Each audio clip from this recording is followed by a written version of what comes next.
got this for free. Like, I was just scrolling through Steam and saw this for free. So I was like, you know what? Why not play it on stream? I have too many, like, random free games I've collected. I'm gonna be honest. But, yeah. Hold on, let me... Look how pretty that is! And look, the art up here, too, with the skull and everything else. I don't know how well y'all can see it, but look, it looks so pretty. Hold on, actually.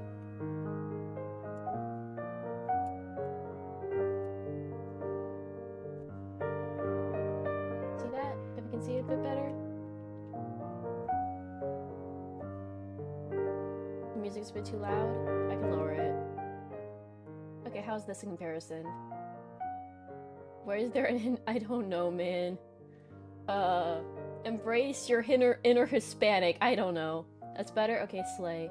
Yeah, I know, it looks so cool. I'm like, ooh, I'm interested now. But yeah, we're gonna play this first, obviously, before we jump into other stuff. And then I have 2 other games that I downloaded that are both short, too. Like, much shorter than this one. This one's supposedly 4 hours long with, like, doing extra stuff, which whenever I'm trying to, like, guesstimate how long it's gonna take me to beat stuff, I just go for the extras because I tend to get distracted. So, yeah, supposedly this was gonna take me 4 hours to beat. Why does this keep showing? That's actually bothering me a lot.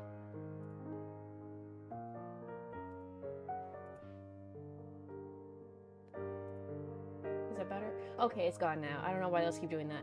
How am I doing? Have I eaten today? I'm actually doing pretty good. I started off this morning by not only eating, which, of course, I'm trying to do very good about. I had only 1 meal, but to be fair, I also slept in a bit.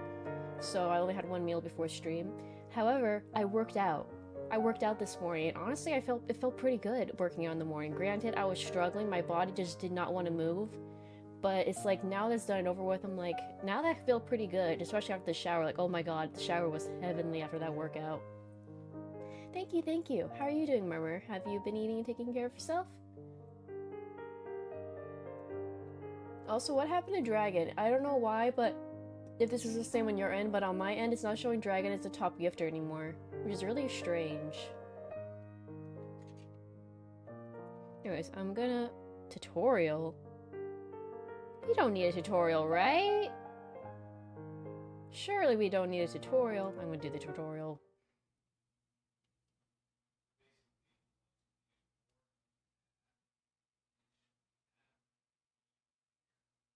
Why is the tutorial separate?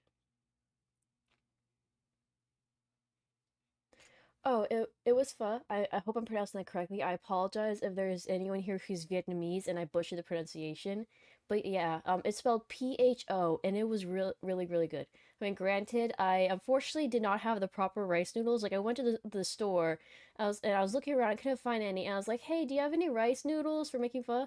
And then they're like, then they were looking, and they're like, I don't know. And then they asked someone else, and the other person was like, and then they found some, at least rice pasta noodles, but it was all the proper ones, so it's just like, you know what, fuck it. It's similar enough. Surely it's gonna be okay. But yeah, it turned out alright. It just was not quite exactly what it was supposed to be, but it was still so good. Oh my god, the meat on top. It was, we took this, I just sliced it really thinly and just placed it on top of the soup while it was still raw, and then poured the hot broth on top of it, and that's how it, like, quote unquote cooked. And so it was still raw, and oh my god, it was bussin'. It was so good. I hadn't made it in like 2 years. So, and dude, this was definitely much better than my last time I made it. Granted, I also made sure to follow the instructions instead of being impatient, because last time I did not follow each step. I just threw them all in at once and it was like, nah, it's fine. Versus this time, I was like, okay, I'm gonna follow each individual step. I'm gonna do everything correctly. I'm gonna make sure I do blah blah blah. But yeah, it turned out really good. Sorry for rambling, but yeah. Introduction. Along the Edge is an interactive graphic novel. During your adventure, you will be asked to make choices that will define how your story progresses. Some of these choices will have direct consequences, forking the story in one direction instead of another.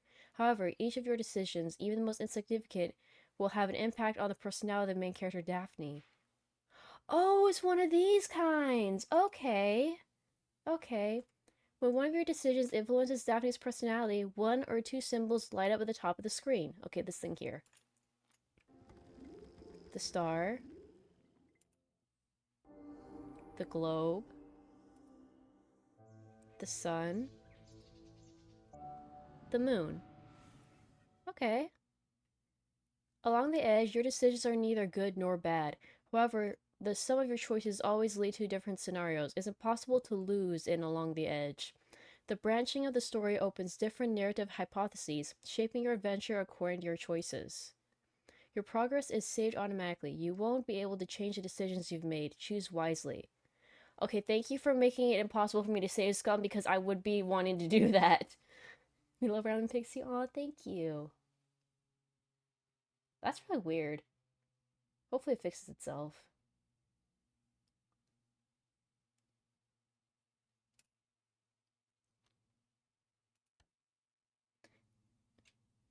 To progress in your reading, click anywhere or press space.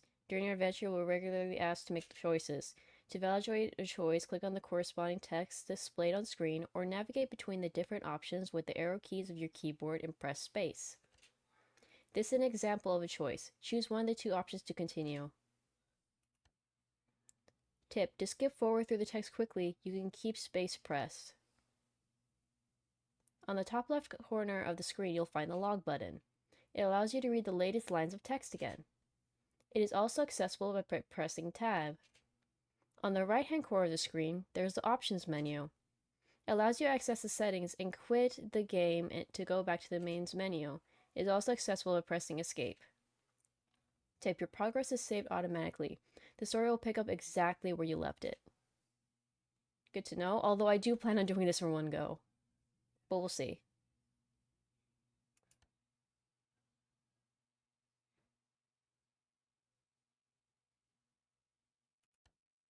I don't need to use a controller. I'm just gonna use my mouse. This is a very simple game. Okay, hold on.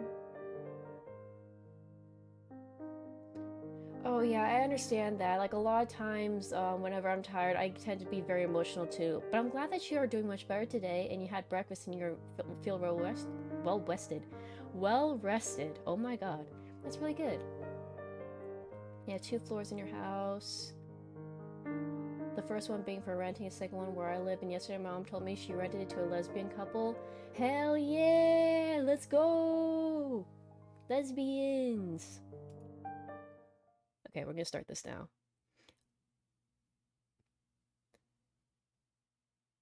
Oh, did I just read this? Oh, I didn't realize it was gonna show it again. Okay, I'm just gonna click through.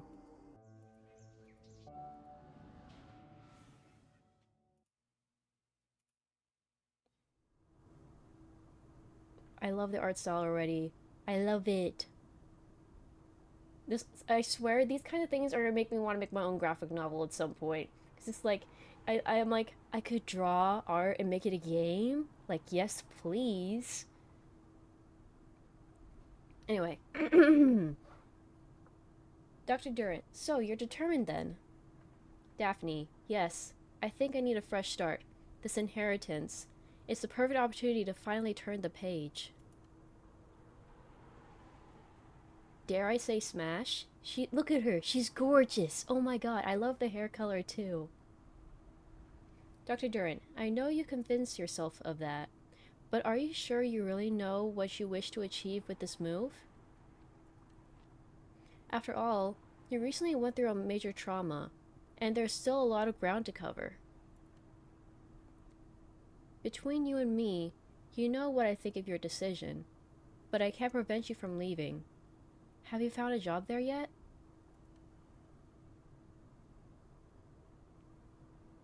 Yes, I have. Substituting for a math teacher at the village middle school. Uh, maternity leave. 6 months. That should give me enough time to get my bearings.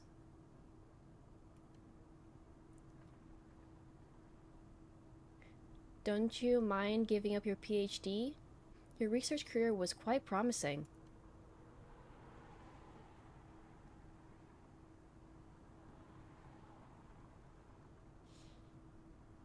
Oh.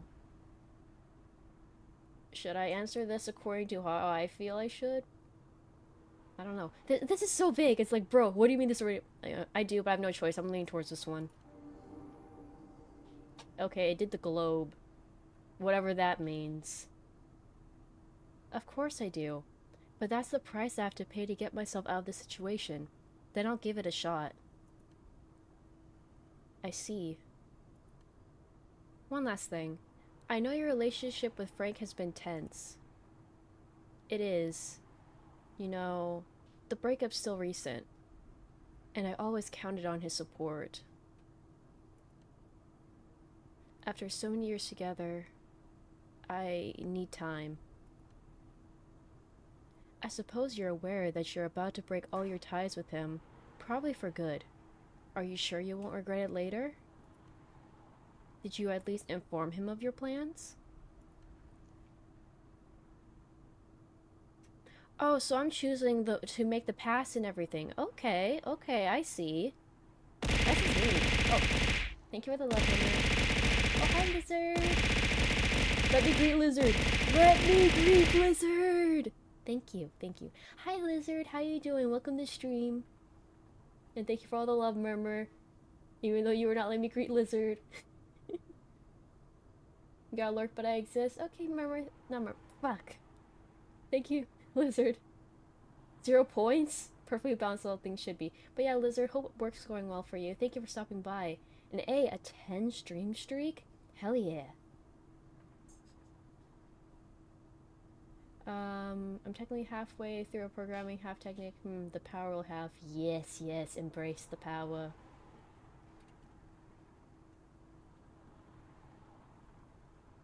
It's not that easy. It's not that easy. I don't know how to tell him I'm leaving. You should call him, at least. He has a right to know you're leaving the area, despite what happened between the two of you. Listen, Daphne, you got my number. Please, don't be afraid to call me if you feel the need. I'm counting on you. Okay, I will. Then I suppose all I can do is wish you the best. When are you leaving? Tomorrow. Damn. And then we got the aesthetic art style again. I kind of like how they're kind of switching between the two, honestly. I wonder how many art styles they're going to be showing off in this. Oh, you don't have points to get the first. Oh no. That's what she get for using them all up. Okay, thank you. Thank you, Lizard. And hell yeah, 19 sacrifices. Let's go. Chapter 1, August. I'm leaving tomorrow. I've inherited the family house, my grandmother's. I didn't know her, and now I never will. My mother had cut all her ties with that side of the family, the only side, since I never knew who my father was. I remember the birthday cards, though. My mother had hidden them between 2 piles of laundry in the linen closet. If the bond was broken, it wasn't my grandmother's fault. And here I am, 10 years later, inheriting a big house 300 miles away, when I too have severed all contact with my own mother. Okay, this is gonna hit a little bit too close to home there, buddy. That's what they call karma, isn't it? The other PhD students asked me to meet them at the bar. I could also go see Frank to say goodbye. Of course, I could also just go home. What should I do?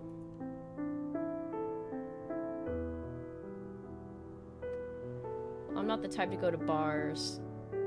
I think I will go to the Frank's flat, to be honest. I just want to throw love. That's what you get. It's karma.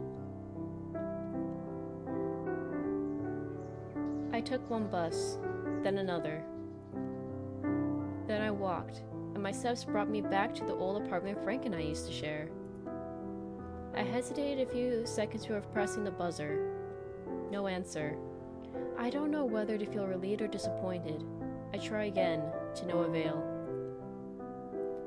I may as well go home and finish packing then. It's too late to go to the bar. When I got home, I picked up the phone. As I always do, I've left it to the last moment. I can't leave without telling him. It would have been so much easier if I'd called him 2 months ago, a month, 2 weeks. I couldn't. I still can't. Hearing his rugged and husky voice, it would remind me of all I've lost, all we've broken. I dialed the number, still fresh in my mind. Of course, it's It's late and the operator's robotic voice tells me that the person I'm trying to call isn't available, that I can throw out a message in a bottle if I feel like it. I don't, so I hang up before I stutter out something that I'd regret as soon as I said it. Well, never mind. That's it. Everything I own is packed in a couple of boxes. I wish I felt sad about leaving, but actually, I don't really care.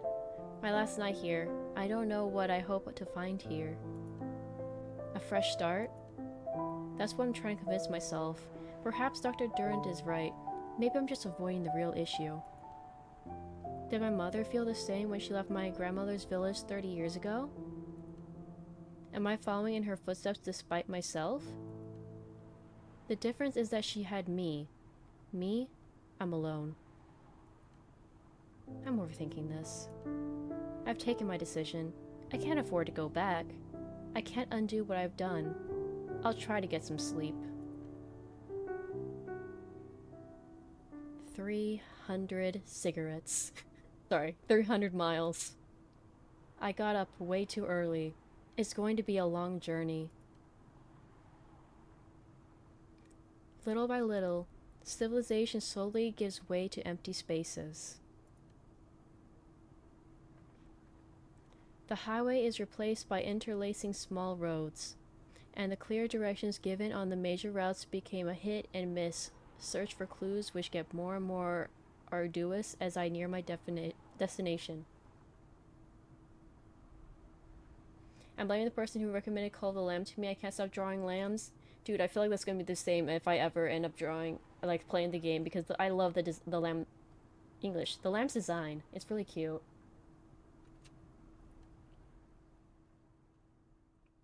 The road goes through the village, which I cross in a few moments.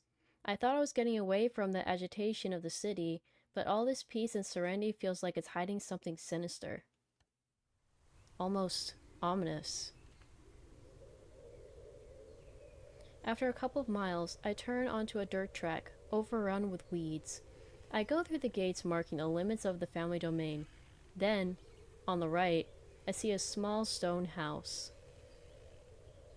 That must be the lodge where the wardens, a couple, live. It was specified in the estate accounts the notary made me sign. I decide to leave the car there. I don't feel like driving all the way back in reverse if the track turns out to be a dead end. Walking a bit further, I see a man coming toward me. He's carrying a rifle and holds a dead rabbit by the ears. Hello, miss. You're on private property. Did you take a wrong turn?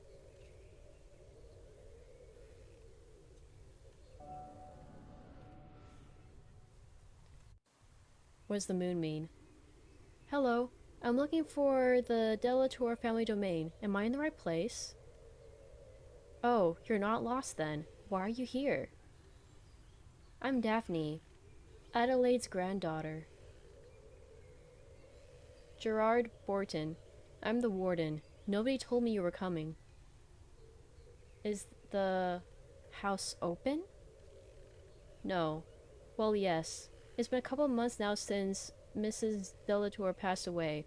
My wife Gilbert and I, we've made sure everything's weatherproofed, but the door isn't locked. Really? Well, the only path goes past our house, and there aren't many visitors anyway. The villagers usually avoid coming up here, you know.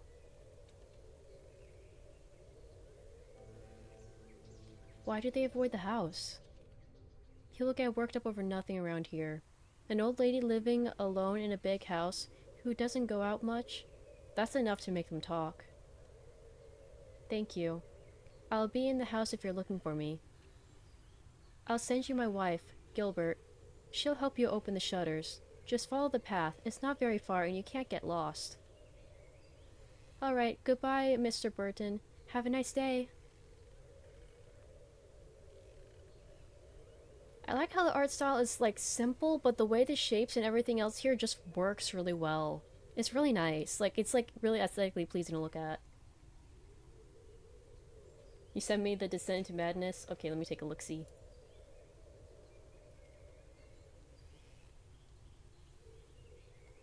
Aw, I love that first image so much. It looks so cute. The way you draw it looks kind of like an Animal Crossing character. I love it.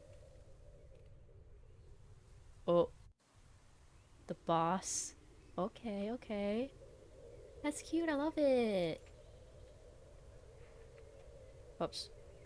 I just realized by pressing the arrow keys I accidentally did the zoom in. My bad. Sorry for the jump scare.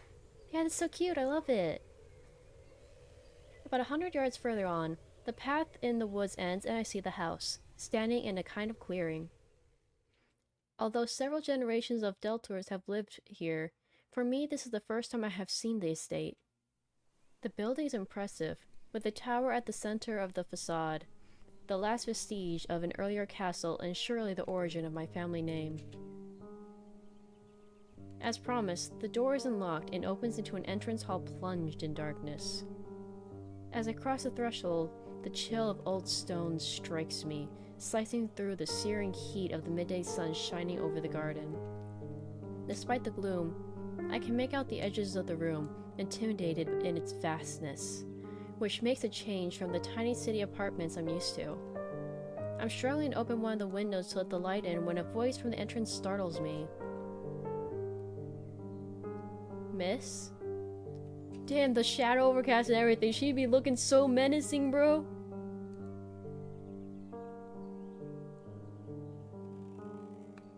Oh, R.I.P. the one that's gonna get erased by the cleaners. R.I.P.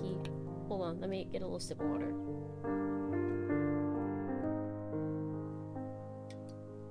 When I said I was going to this blind, I meant blind. I did not even know this was a visual novel. There's gonna be a lot of reading.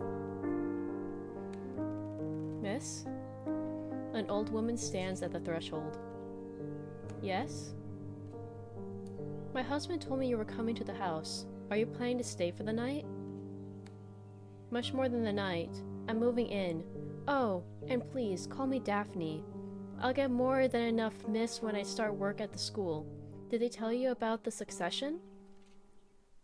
So you're Madame's granddaughter then. She used to talk about you a lot, you know. I remember you. Well, I mean, it was a long time ago.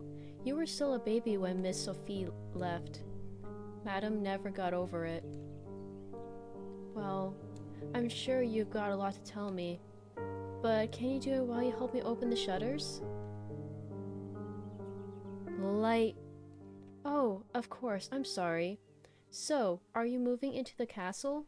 You're going to work in the village school, aren't you? Yes, I'm a math teacher. I'm going to teach there. Well, at least for the next 6 months, as a substitute. So, tell me, how do you want to do this? I mean, I know you've been working for my grandmother, but I'm not sure I can afford your services, if you see what I mean. The inheritance barely left me enough to cover the costs of the house for a couple of years. Oh, don't worry. Gerard and I retired 2 years ago, but Madame didn't forget us in her will. She was kind enough to leave us the lodge to live out our days. We'll help for as long as we're able, my husband and I. We've done this all our life. Hard work doesn't scare us. Anyway, we'd be bored with nothing to do all day. Alright, your help will be very welcome. We're going to respond the healthy way. That's great news. Without help, I don't know how I'd manage to get everything done in such a big house. And we'll be happy to give you a hand. Would you like me to get you some groceries from the market tomorrow? I used to do it for Madame, but she didn't get out much. Not after Miss Sophie left.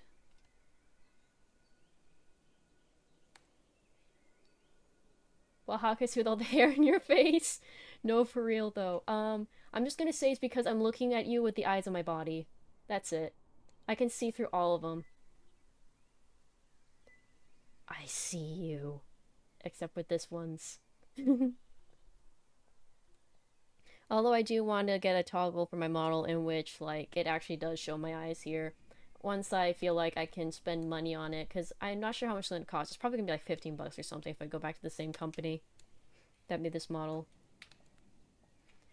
No, don't worry. I'll go. It'll give me a chance to check the village out.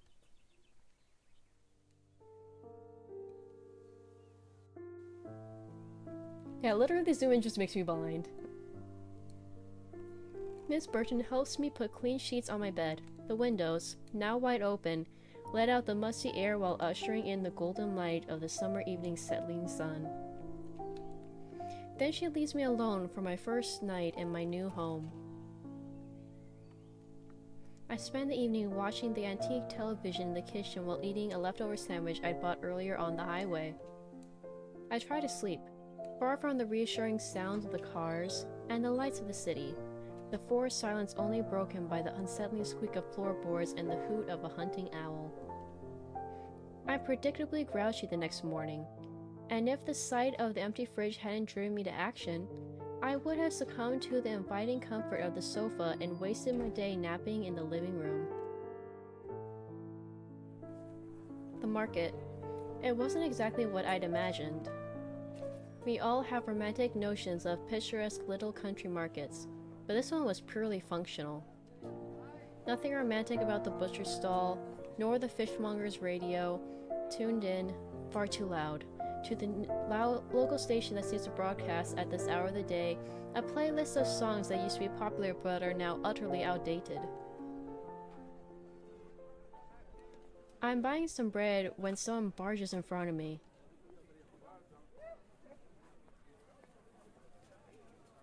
Ew, who is this guy and why does he have such a punchable face? His name is Stanislas, but Stanislas? Well, Stanislas, fuck you. I was in line first, bitch. Give me 3 baguettes and 2 loaves of nut bread. Slice, please. I'm sorry, but I believe it was my turn. Yeah, it was! Bitch.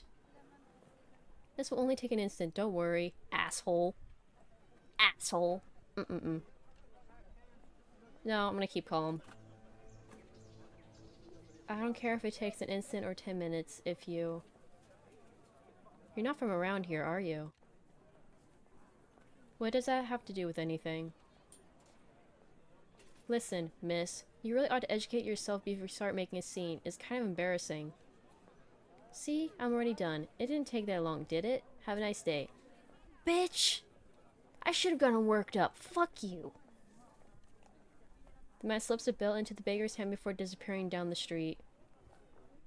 Seriously, who was that guy? You're not from around here, are you? He's Maltaire's son. His family owns the sawmill that employs half the town, and the other half are all in business with them, one way or another. Does that give him the right to behave like that? You shouldn't cross the Maltaires, you know. They've been in town for generations, and people say all sorts of things about them. What kind of things? Strange accidents, businesses suddenly going bankrupt. People are pretty superstitious here. It's messed up. I wonder what that means. I'm sure you'll remind me that I'm not from around here, but taking advantage of the villagers' credulity, I think it's disgusting. Look, I'm leaving the area soon, so you'll understand I don't want to get involved. The others told me to watch out for that family, and I don't want any trouble. I see. I realize I've been here a few days and haven't taken the time to visit the house properly yet. With my busy schedule, I confine myself to the main rooms, going from the bedroom to the kitchen or the living room. I ought to take advantage of the weekend to give myself the grand tour. Your profile pic rebellion, I can't. But yes, I'll take a look-see. I'll take a look-see. Oh wait, you didn't send it yet, my bad. I just assumed that you sent it. Maybe I'll learn more about my grandmother and this family when I know so little about. I could try asking Mrs. Burton a few questions too. Up till now, she's been very evasive. If I go see her outside her work hours, she might be more inclined to answer me. She's a very discreet woman. Somehow she manages to never be in the same room as me. If I leave the kitchen for a while, to take a shower for example, when I come back I always find the debris from my breakfast has been cleared away. The table has been wiped, and the dishwasher is gently humming. I told her several times not to make my bed, that I'm perfectly capable of doing it myself. She acknowledges me, but keeps on making it anyway. I guess she might enjoy the friendly visit. Where should I start?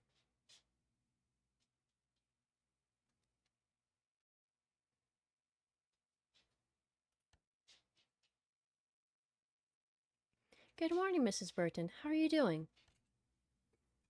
Oh, hello, Miss Daphne. My joints ache a bit today. It must be the colder weather. Summer always goes so fast. It's almost fall already. Can you believe it? But that's enough about me. You haven't come around to listen to an old woman complaining about her aches and pains. How can I help you, miss? Tell me what it's like in the old days, before my mom left, I mean. The end was already in sight when your mother left, if I may say so, miss. There were only your grandmother, Madame Adelaide, and Miss Sophie living there. Your grandfather died when your mother was still a little girl. An illness that took him without warning. The doctors couldn't do anything for the poor man. But back when I arrived here, things were different. There were lots of people living in the castle. Cousins, uncles, aunts, and a whole gaggle of children. So, what happened? I don't really know. It just happened. There was unexplained deaths, accidents. Some of them left the area, and we never heard from them again. Everything started to go downhill when the Maltres bought the sawmill.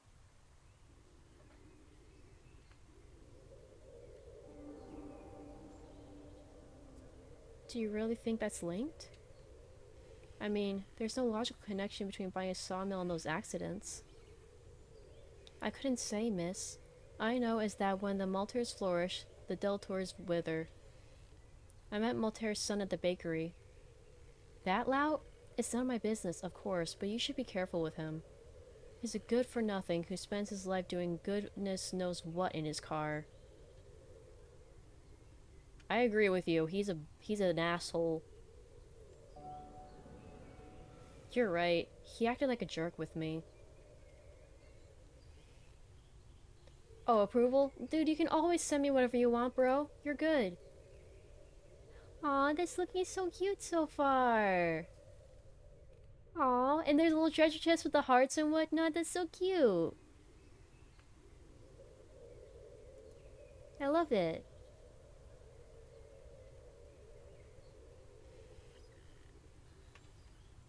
Ah, you see? Exactly my point. Now, while we're talking about the past, maybe you'd like to see the old photo albums? Absolutely. Tell me where they are and I'll take a look at them. Thank you. They're in the cupboard in the living room. You'll see. There are even some of your great-grandmother's old photos. Something else? Sorry, I didn't mean to disturb you. I'll come back later. What should I do next? I'm looking at the photo albums. Well, that's a pretty photo. I found the photos where Mrs. Burton had told me they would be, and I discovered that my great-grandfather had had an early passion for the dark room, and that his photographs from the last century had survived time. The family was larger then, with a swarm of children in the gardens and large tables at the holiday gatherings. If worry could be read on the faces of the adults if the future ruin in dereliction? Casually goes on Google to see what that means.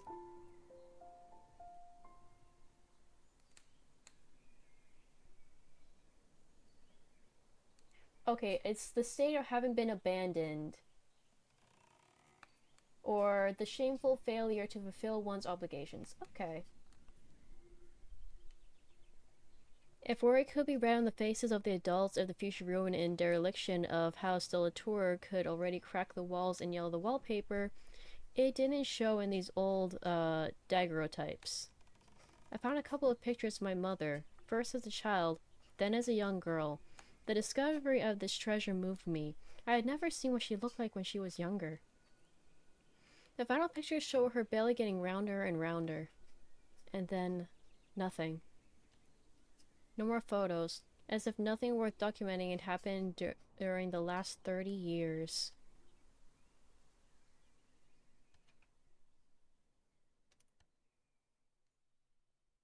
My grandmother lived alone in this big house, so she kept most of the rooms shut and just stayed on the ground floor, on the left side of the building. I've taken over her living quarters and, with the nights getting colder, I'm glad I don't have to keep the whole house warm. I look over the other bedrooms, the parlors on the ground floor and the multiple bedrooms above. Everything seems frozen in time. The furniture is covered with white linen sheets, perhaps waiting for better days to return, like the days before Adelie was a widow when my mother still lived under her roof. Her old bedroom hasn't changed. It's still the room of a teenage girl, even if I can see that someone had hastily made room for me, the baby about to be born. There are still band posters from another age pinned to the walls, and the crib where I might have spent my first few nights before my mother decided to leave. But there aren't any white linen sheets to protect the furniture in this room. It looks as though it had been cleaned up very recently.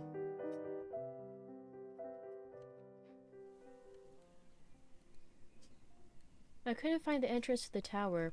I searched inside and outside the house, but no door seems to lead to it. After roundly exploring the corridors and the rooms, I had to admit defeat. I'll have to ask Mrs. Burton about this mystery. However, while I was searching for the damn entrance, my feet took me down to the basement where I discovered a treasure trove of old wines. The most recent bottles were around 30 years old. I guess my grandmother wasn't much of a drinker, and the wine cellar must have remained untouched since her husband passed away. Did my mother come here during her teen years, defying her parents' rules to steal a bottle to share with her friends from the village? Was I conceived during one of those parties, celebrated by sacrificing those rare vintages on the altar of youth, with her mother, Sophie, not being sober enough to resist the charms of some local young farmer?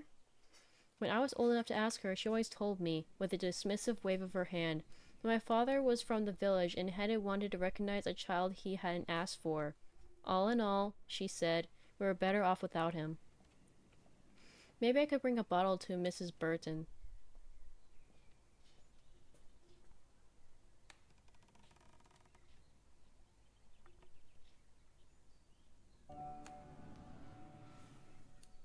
As I take a bottle from its shelf to decipher its dusty label, it slips from my hands and smashes on the ground.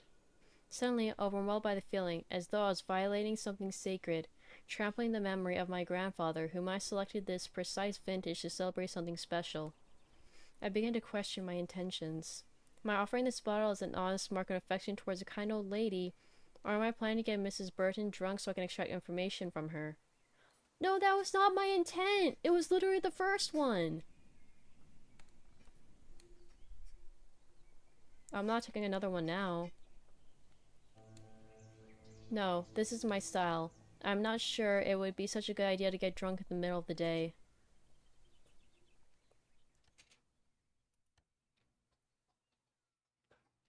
Mrs. Burton, something else? I visited the house, gone into every room, and noticed all the furniture has been covered with white linen sheets. Yes, it was Madame, your grandmother, who asked me to close most of the rooms. She lived all alone in the house, and she never had any visitors. It was sparing the furniture from being damaged. Why are you asking? Do you want me to open up the rest of the house? No, that's not why I was asking. One of the rooms, I'm guessing it was my mother's old bedroom. Why wasn't it closed like the others? It was what Madame wanted.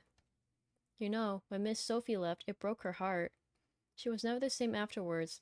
Until the day she died, she never gave up hope that your mother would come back. She asked me to make up her room every day, just in case, she'd say.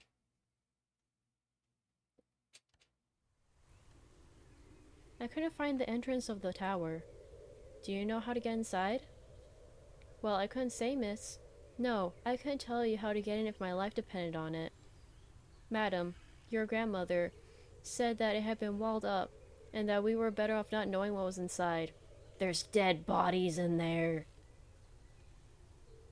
Do you mean that no one's been inside the tower for what, 30 years? 40? Goodness me, much more than that. I'm 67. Now I've been living here since I was 14, and the tower's always been that way. So nobody knows what's in the tower? But surely you must have some idea, don't you? You must have heard talk in the village, right? Well, it's just gossip. A waste of breath is what it is. What are you talking about? Please don't press me, miss. With all due respect, I won't dirty your late grandmother's name with that nonsense. The conversation with Mrs. Burton aroused my curiosity. The tower, the village, the Maltras, and I thought my relocation would lead to a life of austerity and isolation. I have to admit that what's going on in the village is far more intriguing than I'd anticipated. Unfortunately, the realities of everyday life catch up with me before I have the time to look into it. Reminds me of a story called Bluebeard. Oh, I'm not familiar with it. You think she didn't get drunk because she didn't go to the bar? Yeah, that seems very likely. I'm wondering if all this stuff that is that much deeper of a thing.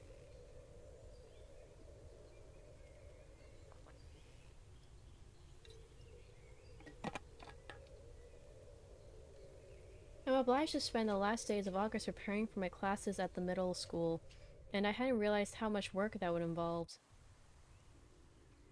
So I spent most of my time shut up in the house, buried in the textbooks for all the new classes I've been given. Then the first day of school arrived, and I quickly found my bearings and my new job. I'd never believed I'd get so much satisfaction and pleasure from teaching mathematics. So I quickly got into a routine, and the days began to pass by me like trains. Ooh, this one's pretty. I like the background. And the sky. I like how they did the sky. Oh, chapter 2. Okay. September. I've decided to take advantage of the weekend and go back to the market. I'm sure someone will finally agree to tell me more about the tidbits I've managed to gather up till now, especially about the Maltaire family, who seem to fascinate half the village and terrify the other half. I should start with the baker. If she hasn't finished her season already, she can't be far off. She wouldn't be taking much of a risk of sharing gospel with me, seeing as she's living until next summer. I see Gerard Borton on the other side of the square. He's talking to someone, a tall man with a self-possessed air. I could go over to that. If English. I could go over so that he has to introduce me, but the bakery is about to close, and I might not get another chance to question Mrs. Burchett. What should I do? I think the bakery. Hello, Mrs. Burchett. Ah, hello, miss. You're in luck. I was just about to close. Are you finishing the season soon? Yes, I am. We ran a bit more into September than we planned, and that's it. We're calling it a day. 2 weeks vacation, then we're moving to the Alps, my husband and I. We're doing the ski season there. Oh, that will make a change. I'm glad to be leaving. The money's not bad, but I don't like the atmosphere around here. So, will it be one baguette as usual? Yeah, but I wanted to ask. Yes? What do you know about the Maltaires? I told you, I don't want to talk about them. I don't want any trouble. What do you think is going to happen? What exactly are you afraid of? You seem like a nice young lady, so listen to me carefully. She takes me by the arm, puts her face close to mine, and whispers. The Maltaires, they're sorcerers. That's why they've got the whole village under their thumb. If you do something you don't like, bad things happen. Dun dun dun! How do you think I got this place? Bakers don't take 3-month vacations. Miss Blanchard, the owner of this shop, 3 months in the hospital. Physio, the lot, the poor man, he fell down the stairs. The other shopkeepers, they told me he'd had words with the mayor. With the mayor? Well, yes, Yves Maltaire. He's the mayor of the village. Didn't you know? No, I didn't. Apparently, they were talking one evening, some petty quarrel about the land register, a fence that wasn't at the right place or something, and then BAM! The next day, he falls down the stairs just like that. But it's impossible. It must be a coincidence. That type of thing doesn't happen in real life. When it happens once, it's a coincidence, but when it happens every time someone gives the Maltaires any trouble. Thank you for talking to me. I'll be discreet, don't worry. Well, now you know as much as I do. You be careful of them. I'd hate it if it was my fault that something happened to you. Don't worry about me. Goodbye, Mrs. Burchett.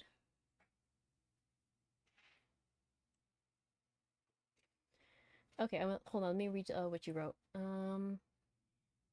6 times widower, damn.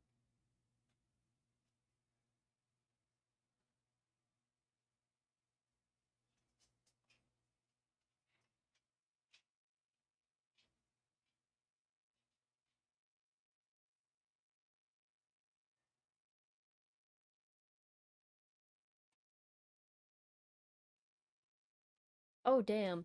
Honestly, that story sounds vaguely familiar. Maybe I have read it before. I glance around for Mr. Burton, his mystery companion, but they're already gone. Too bad. I go around the shops, trying to find out about the Maltesers as I buy fresh contents for my refrigerator. Unfortunately, now that I've been identified as the young heiress, their tongues are tied. The villagers have become surely polite yet distant.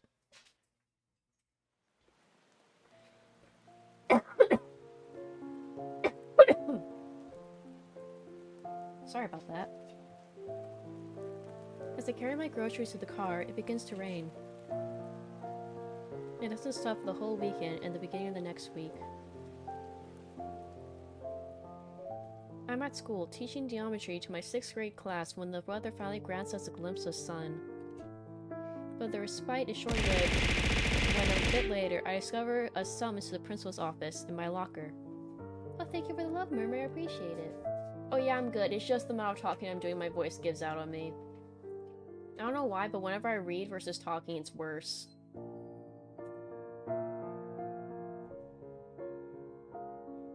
It's a very short story, so maybe... I remember having like this DS in which I had a bunch of like little books in it, so it might be. I don't know. Even though I'm now on the other side of the fence, and I no longer risk a detention, I admit it worries me a little, adding a sense of menace to this otherwise radiant September day.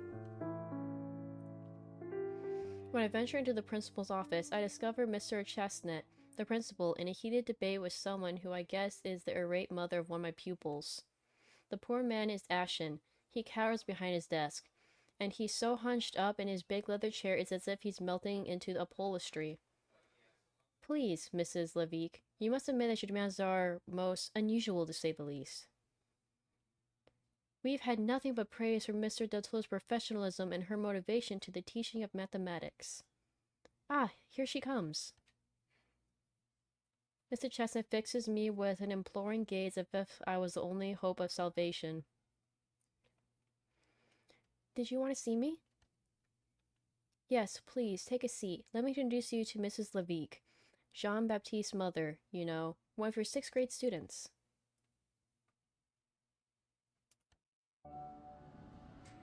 Hello, Mrs. Levique. It's nice to meet you. I'm Daphne Deltour, Mrs. Dupy's substitute. I'm really very satisfied with your son's work. He's an excellent student. Are you kidding me? You must realize I'm not here to talk about my son's math skills. Look, Mr. Chestnut, I'm not going to exchange words with this.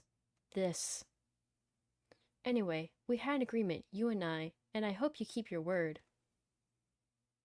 Jean-Baptiste's mother glares at me coldly. I hear the director mutter in his beard. But we hadn't agreed to anything. I don't know what to make of the situation. After a few seconds that felt like hours, I give up and say, what exactly is the problem? I'm sure we can find a solution. I'm not sure how to tell you this. Mrs. Levique wishes to remove her son from your class. Did I do something wrong?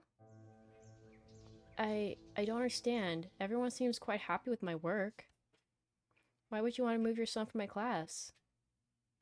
This has nothing to do with your teaching. Miss Levique, be reasonable. You can't ask us to change the classes for just that, and no good reason. For no good reason? Ah, that's it. You're falling under the Deltour spell too. That family of pagans.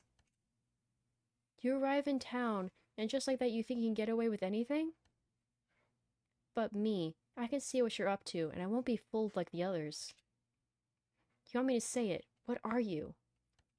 A witch. Oh my god. Not the witch, I swear.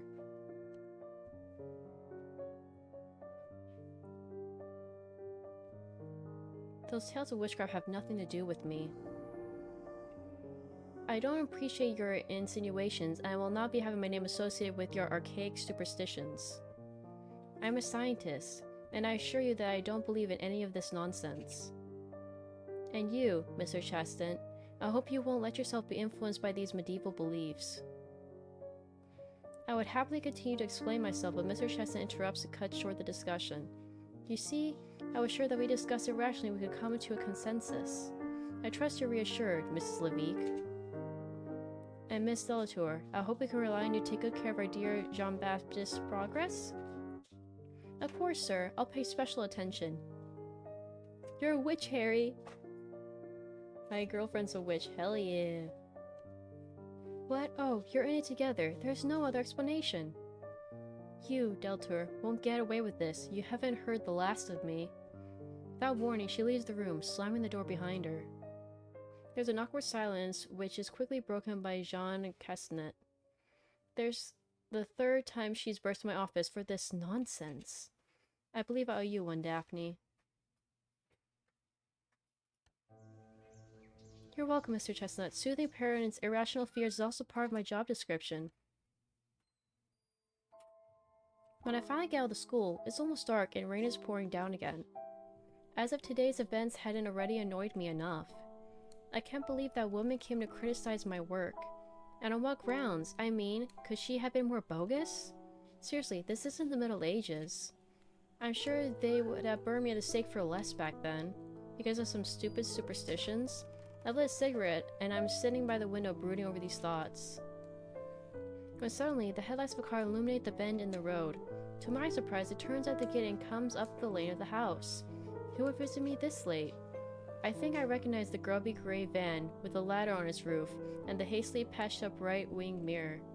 How is this possible? What is he doing here? I run down the stairs. I open the front door. Frank? There he is, my ex-lover, at the door, drenched by the relentless rain. My heart sinks at the thought of seeing him, taking him once again, just when I'd resigned myself to the fact that he was a remnant of the past. First happy, then not so much. How did he know? How did he find me? I hadn't even told him I was leaving. Daphne, how long do you plan on making me wait in the rain? We need to talk. But, what are you doing here? Frank stares in the hall, watching me, clearly annoyed. I'm fine, thanks for asking. I know we broke up, but didn't even cross your mind to call and let me know that you're moving to the other side of the country? I mean... What do you mean? Come on, explain. Bitch, you're stalking me. It's none of your business. This dude just straight up stalked me, like, bro. Get over it. You lost the bag. It's got nothing to do with you. You said yourself we broke up. Alright, then tell me why I'm still getting your mail. My mail? Yes, a letter from your mother. I know your relationship's difficult, so I figured it's probably important. And then I had to track you down, which wasn't exactly child's play. It would've been easier if you left me your new address. Bitch, just call me on the phone or some shit. Like a normal person. Like, damn. Send me another whip, bet. And also, as we're starting, so I'll be right back, and it also gives me a chance to rest my voice.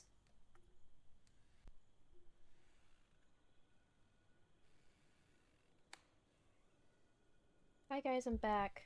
Now time to deal with this fucking asshole.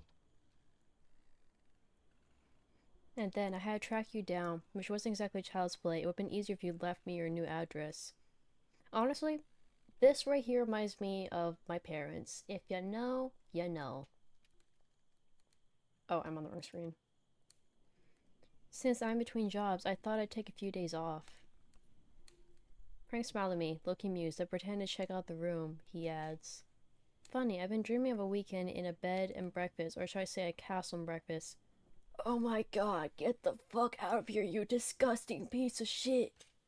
Slap him, I know I want to. Stop making fun of me. You know Lady of the Lantern isn't really my style. No, I think it suits you perfectly. Do you mind if I call you Lady Delta Tour from now on? Stop acting friendly with me, bro. You're my ex. Quit talking crap. Literally. Tell him. Tell him, Queen. What? Don't you like Lady Delatour? What about Lady Daphne? Or Your Grace? Your Grace sounds perfect, don't you think? Frank is wandering around the hall, inspecting the furniture and ornaments. Can't we call the police? This is invading my private property, bro. Yeah, this is the case in which we should overreact. Like, at first when the therapist was talking about it, I was like, whatever. But this guy's a creep. Who stalks someone just to do that? Like, bro, you could, if you wanted to know, do a phone call. I tried calling you earlier, but you didn't answer. Like, what's the reasonable thing? Call me. Leave a voice message. At the very least. Don't go out of your way to stalk this person. Be like, oh, how dare you leave me out in the rain. Bitch, you invited yourself. After we broke up. What the fuck? I hate people like this. I hate how often I have to deal with people like this in real life too. Like, bro, no, ew, gross, get out of here. Can someone pass me a flamethrower, please? I just wanna, you know?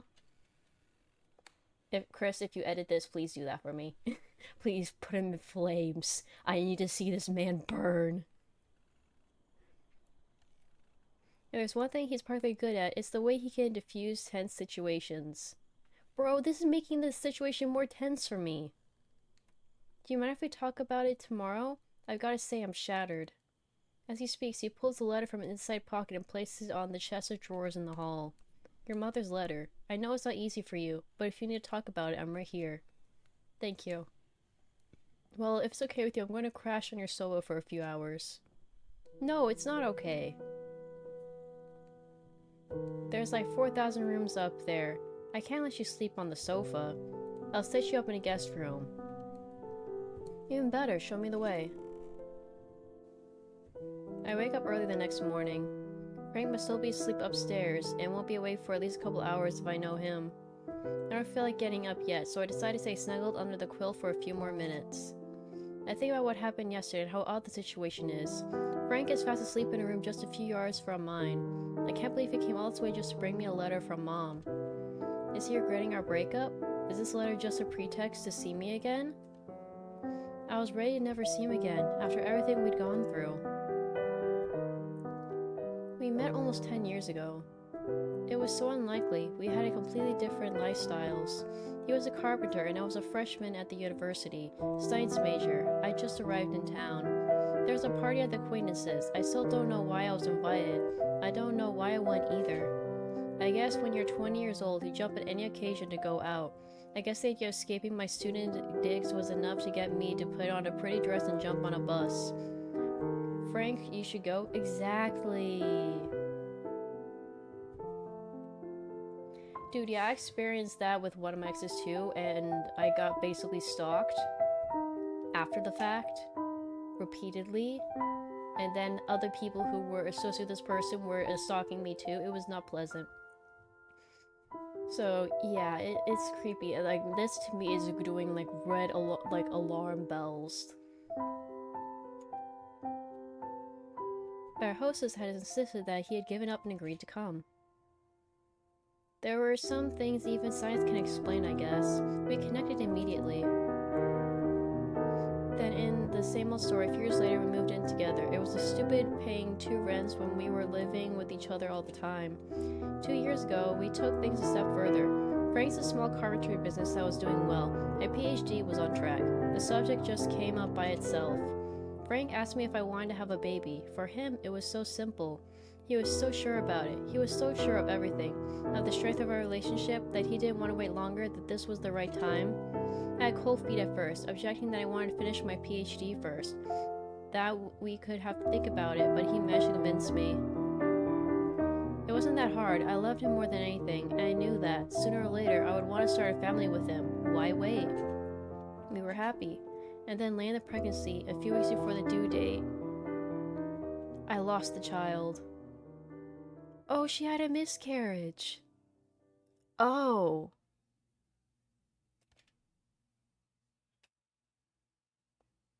They made me keep the lifeless thing in my belly for days until the doctors deduced to induce labor. Oh. Oh no. Wait, girl. No, literally, like, no. No. You should be waiting. You gotta wait until you're the proper emotional maturity, you're at the proper financial state, you're the proper everything state to have a kid. This isn't something that should be done on a whim, but I also understand, they were younger, they were impulsive. But still, like, dude, she just went through a miscarriage and they forced her to do that? Like, dude, they didn't understand what had gone wrong. Frank stayed with me at every step. He held my hands. I spelled death from my womb. The doctor refused to let me see the baby, objecting that I was too fragile to handle it. But I saw Frank's eyes when they pulled the motionless and silent corpse out of me. I clung to him as much as I could, but there was a chasm in my chest. I didn't want to admit it to myself, but I knew something was irrevocably broken. Frank decided to incinerate the baby and scatter the ashes. Burying the body meant naming it, making it in a way exist. That was much more than we could bear. In any case, I was incapable of making any decisions. When the first shock wave, the tsunami, it created our lives. Wait, sorry, English. From a mom's or 40s, you can wait? No, literally. When the first shock wave and the tsunami it created in our lives finally receded, I realized our relationship was doomed. We did all we could to overcome the misery, but sooner or later we had to face facts. We broke up without a fight. We agreed that we couldn't go on like that. Frank kept our old apartment, and I took a furnished flat in the meantime. Then a couple of months later, the notary told my grandmother had just passed away and she had bequeathed everything to me. I take a quick shower, then go downstairs. The noise from the coffee machine tells me that Frank's found his way to the kitchen. Mom's letter is still propped on the chest of drawers in the hall. I'll have to open it sooner or later. What should I start with? The envelope is dog-eared and yellowing, as though it had been traveled a lot. The stamp is foreign. The lettering tells me it was probably posted somewhere in Asia. Open it with a shaking hand. It's the first news I've had from her for years. It's been what, 5 years? 6 years? I can't remember the last time we talked. Frank has never met her. She was always a terrible mother, extremely controlling but also graciously cold and strict. When I turned 18, I got a university scholarship, which allowed me some financial independence, which, in turn, quickly became total independence. I couldn't put up with her interference in my life any longer. Little by little, we lost touch. One year, I made an excuse not to visit her at Christmas. The next year, I just sent her a card. I started to filter her calls, and one day, the phone stopped ringing. The bond was broken, and years had passed without me noticing her absence. When I tried to contact her, she had disappeared without leaving an address. I must admit I didn't try very hard to track her down. I love how they did it in the 6 years, 7 years. No, literally. They must have known. Actually, wait, what year did this game come out? Let me see. Oh, 2016. Never mind, it's way before then. Never mind, they didn't know. That was just a coincidence that it worked out that way. Thank goodness. Because, oh my god, the memes from this that would happen as a result. Mm-mm-mm. Her nervous, shirking handwriting hasn't changed. The content of the letter, though it is as cryptic as it is brief. Daphne, please don't accept the inheritance from your grandmother. Don't go back there. You'll only be putting yourself in danger. Regards, Sophie Delatour. The closing says a lot about her tender-heartedness. I was expecting your mommy who loves you, but well, Mom never talked about the time she spent here with my grandmother at the castle. It seemed obvious to me that something had happened, but what? I turned this over in my mind as I entered the kitchen. Future sight, you're right. Frank holds a steaming mug of coffee and is gazing out through the French windows. So you managed to figure out the coffee machine. You know me, without my morning caffeine, I'm a total zombie. Did you sleep well? I've been thinking things over. I have to admit I didn't get much sleep with you being here. I know, it stirred up some stuff for me too, and you must have guessed I haven't traveled 300 miles just to play mailman. I figured your arrival might have an ulterior motive. I think you know exactly why I'm here, so I'm going to ask you straight out. What do you think, Daphne? Tell me, should we try to start over together? No! No!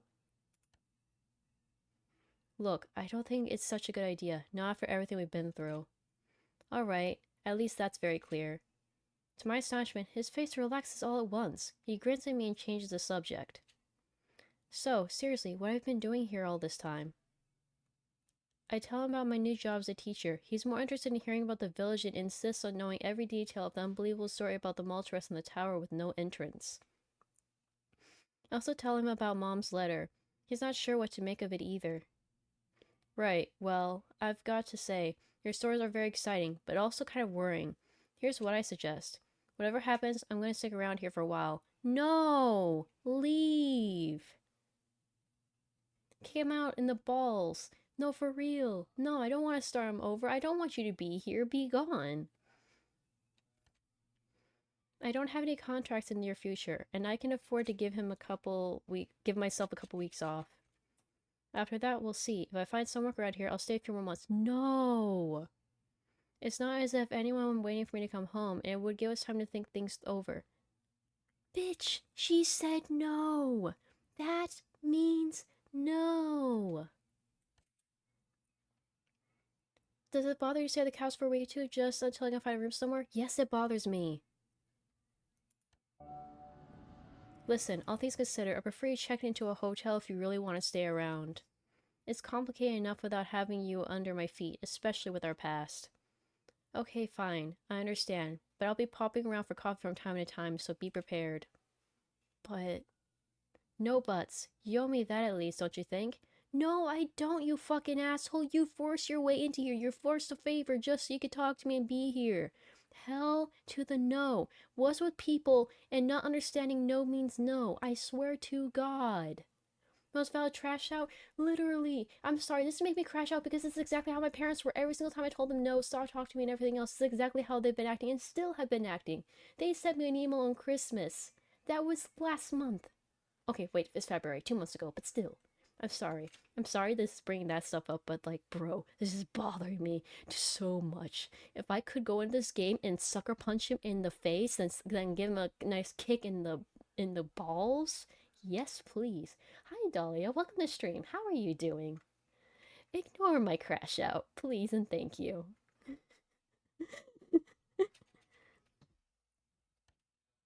I'll get going then. I don't want to make you late. Before I have a chance to react, he's planted a kiss. Yuck! Gross! Disgusting! Ew! No! No! He planted a kiss on the cheek? That's disgusting! Get this man out of here! Call the police! Get the FBI! I don't fucking care! No! And he's out the door. I hear his van engine fading into the distance. I try to put my thoughts in order as I drive to school. There's quite a lot to digest. The day flies by, fast as an arrow. With everything that's happening since yesterday, I'm having trouble keeping my mind on my work. When I get to the castle, night has fallen and the house is dark and empty as usual. I wonder if I should have asked Frank to stay after all. No, no, no, no, no! Don't let him trick you! Don't let him trick you, that's how they keep on pulling him in. Two feminists having crashed together, literally. But this isn't about feminism. This is about basic human decency and respecting boundaries. When someone says no, no means no. This is not about feminism. Basic human rights. Basic human decency. But I agree, I am a feminist. I wonder if I should have asked Frank to stay after all. No, girl, don't do that. This is your bestie speaking. Don't do that, girl. He ain't good for you. He doesn't actually care. He's the one who initiated the breakup after that, everything that happened. He did not care. He was like, oh yeah, let's have a baby. Oh, things did not turn out the way I wanted? Now I'm gonna cry. Like a little boy.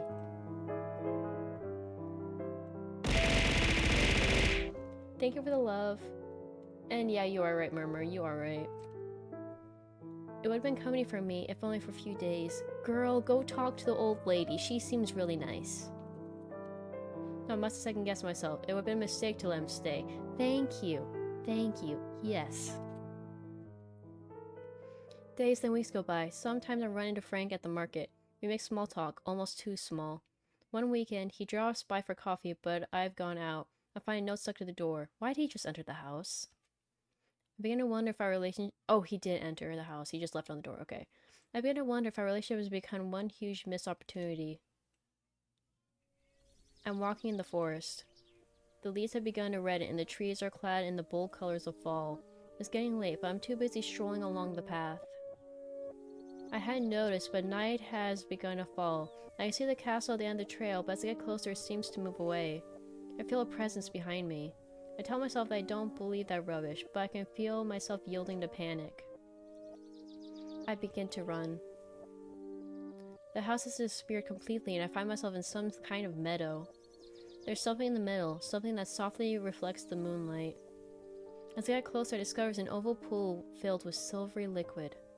The image reflected on the surface is me, but not me at the same time. The sensation of dissonance gets stronger as I draw nearer.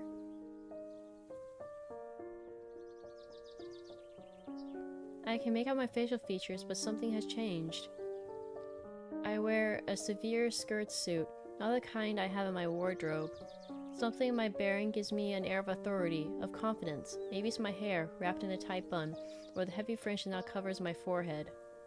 I reach toward the mirrored surface, my fingers stretched out, and the reflection starts to tremble, as if it was resonating. My finger touches the cold and strangely clammy surface, it shatters into 1,000 pieces. For a few moments, the darkness is absolute. There is some kind of garden. A heavy fog surrounds me. I'm moving toward a reddish light that pulls me toward it like a lighthouse in a muffled, turbid storm. I can make out a statue, a sort of human-sized sphinx carved in granite. There is something majestic yet profoundly sad in the hunched-up, impassive attitude of the creature. When I'm close enough to distinguish it, I realize the creature wears my face. I see my countenance reflected in hers like a mirror. Then her eyes come alive, and the imploring, helpless look seems to beg for mercy. I'm frozen in contemplation, my heart overflowing with sadness and awe, when once again I feel the sickening presence, like a warmth breath on the back of my neck. I turn, strung against the terror which invades me, and suddenly I'm falling endlessly. Darkness buries me. I wake up with a jolt. Ooh, hear me out though. Hear me out. Choose a color for the rug. Blue.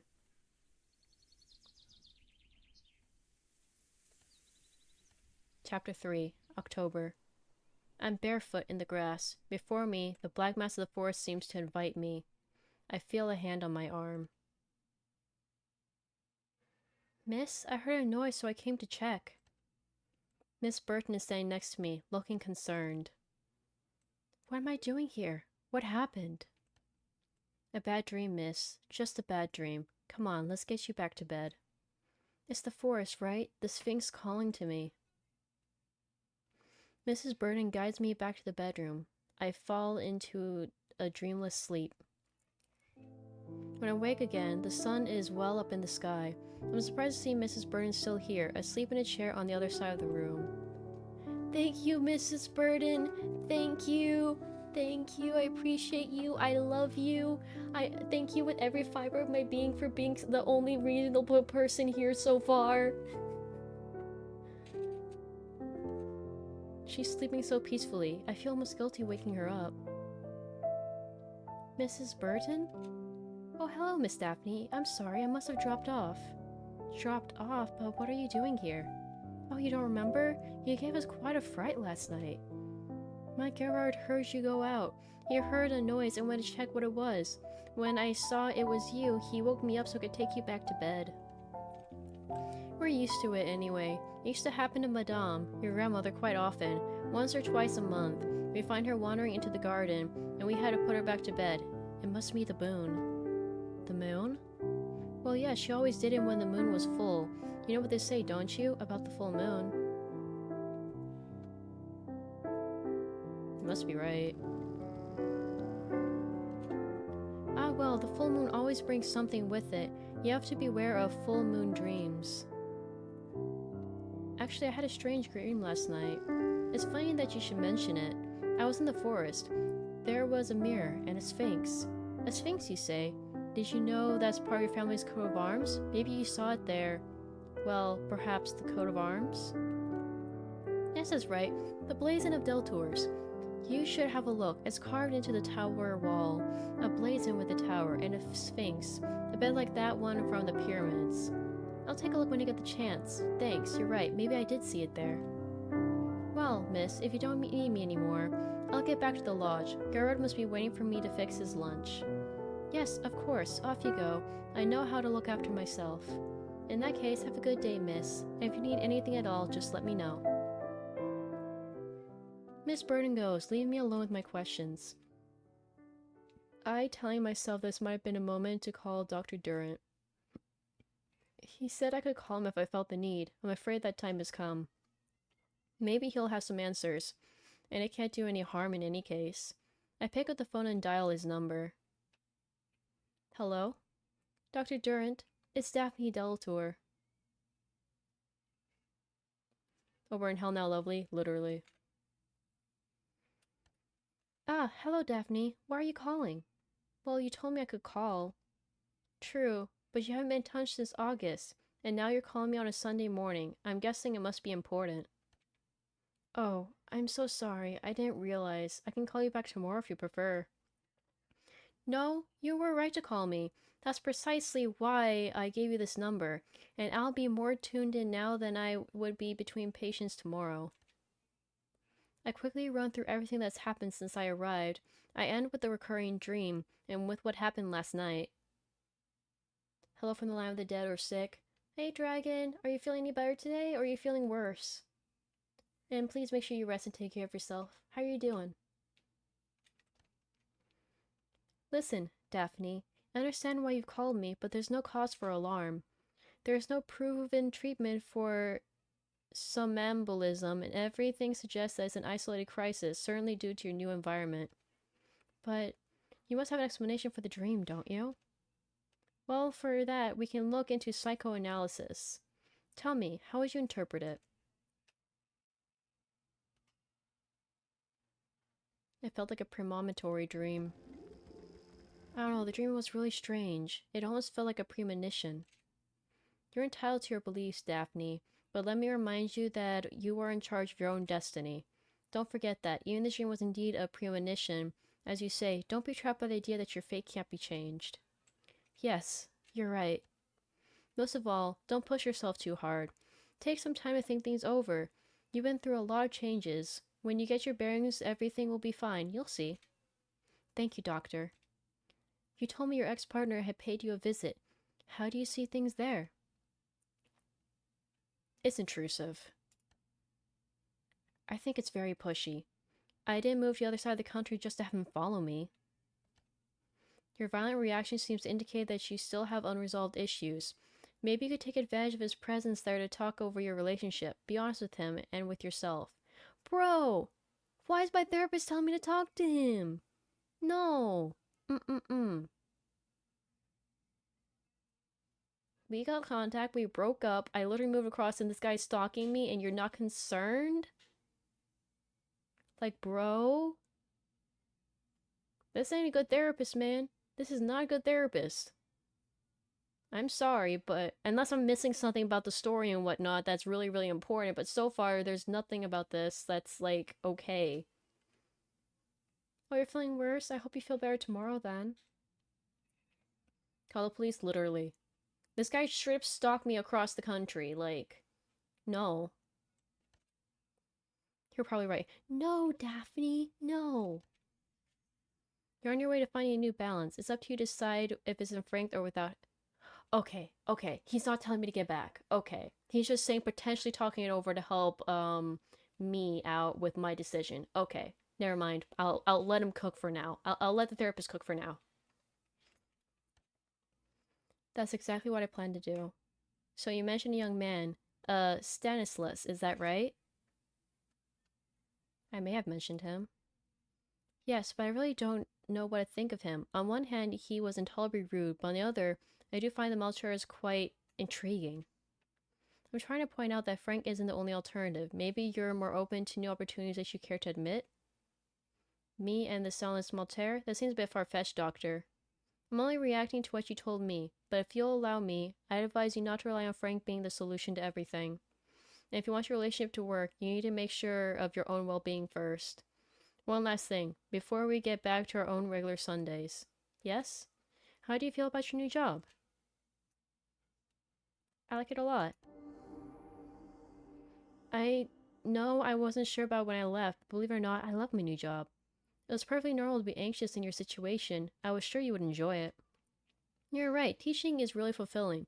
It's so satisfying to enable those young brains to get a grip on complex ideas. I'm glad to hear that. Hang on to that positive element. It will help you get through the trials life throws at you. Alright, Daphne, I'm sorry I have to go. I'm glad to hear that you're more at peace. No matter what, I don't think you've got any need to worry. It's perfectly normal to doubt yourself and to need time to get your bearings. I'm glad to hear you say that. As for your sleepwalking episode, be alert, but don't be alarmed. You told me about the wardens living nearby. Perhaps you could ask them to be on their guard in case it happens again?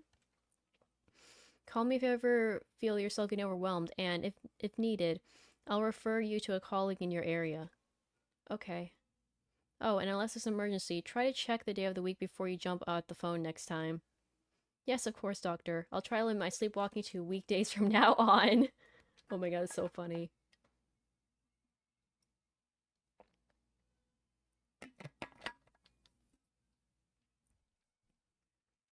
Want to be a teacher so bad? That's valid. Honestly, it's kind of nice teaching other people. Granted, I'm not sure I can see myself in a school, but I do like answering questions whenever y'all ask me like art-related questions, you know? Alright, we'll say no more about it. Have a good Sunday.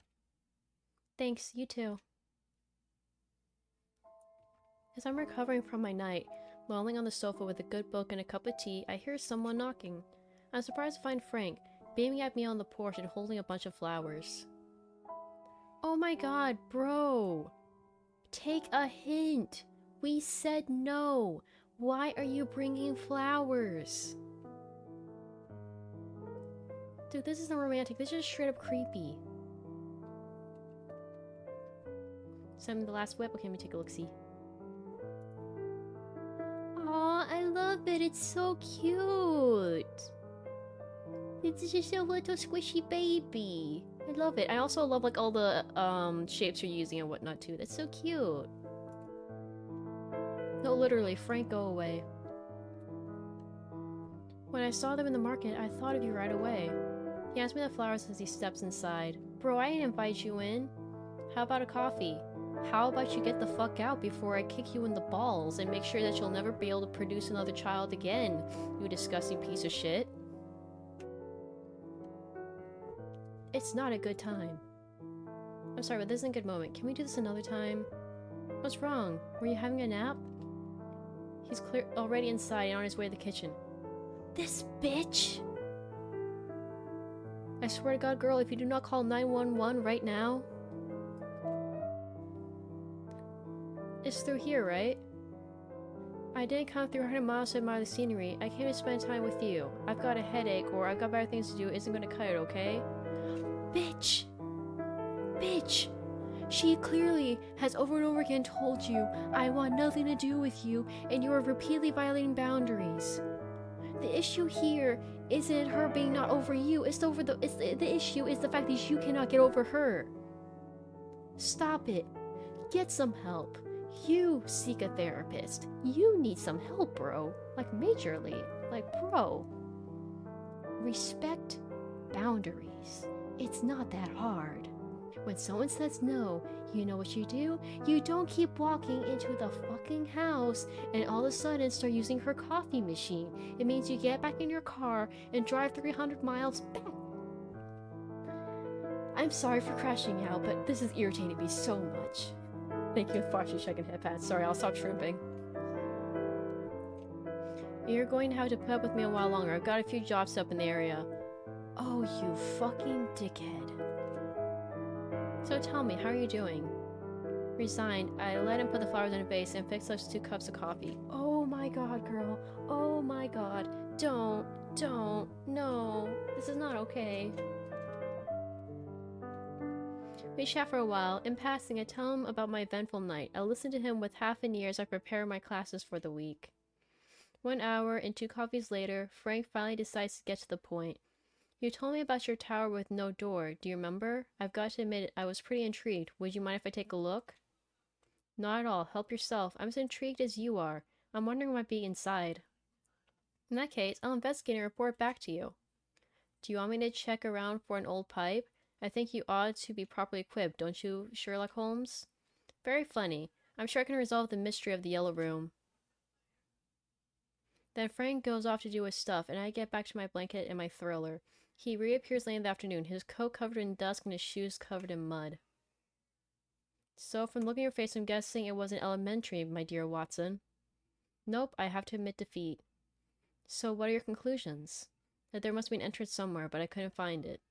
I tried to get in by the wall with the ladder, but the arrow slits are too narrow and too deep. I can't see anything inside, let alone go in unless I blow up the wall. Mrs. Burton caught me during my acrobatic act, so I took the chance to ask her a few questions. Apparently she's got no idea what's inside either. I told you so. When I suggested getting in by the roof, she immediately advised me against it. Apparently the roof hides another older stone ceiling. No way in that way either.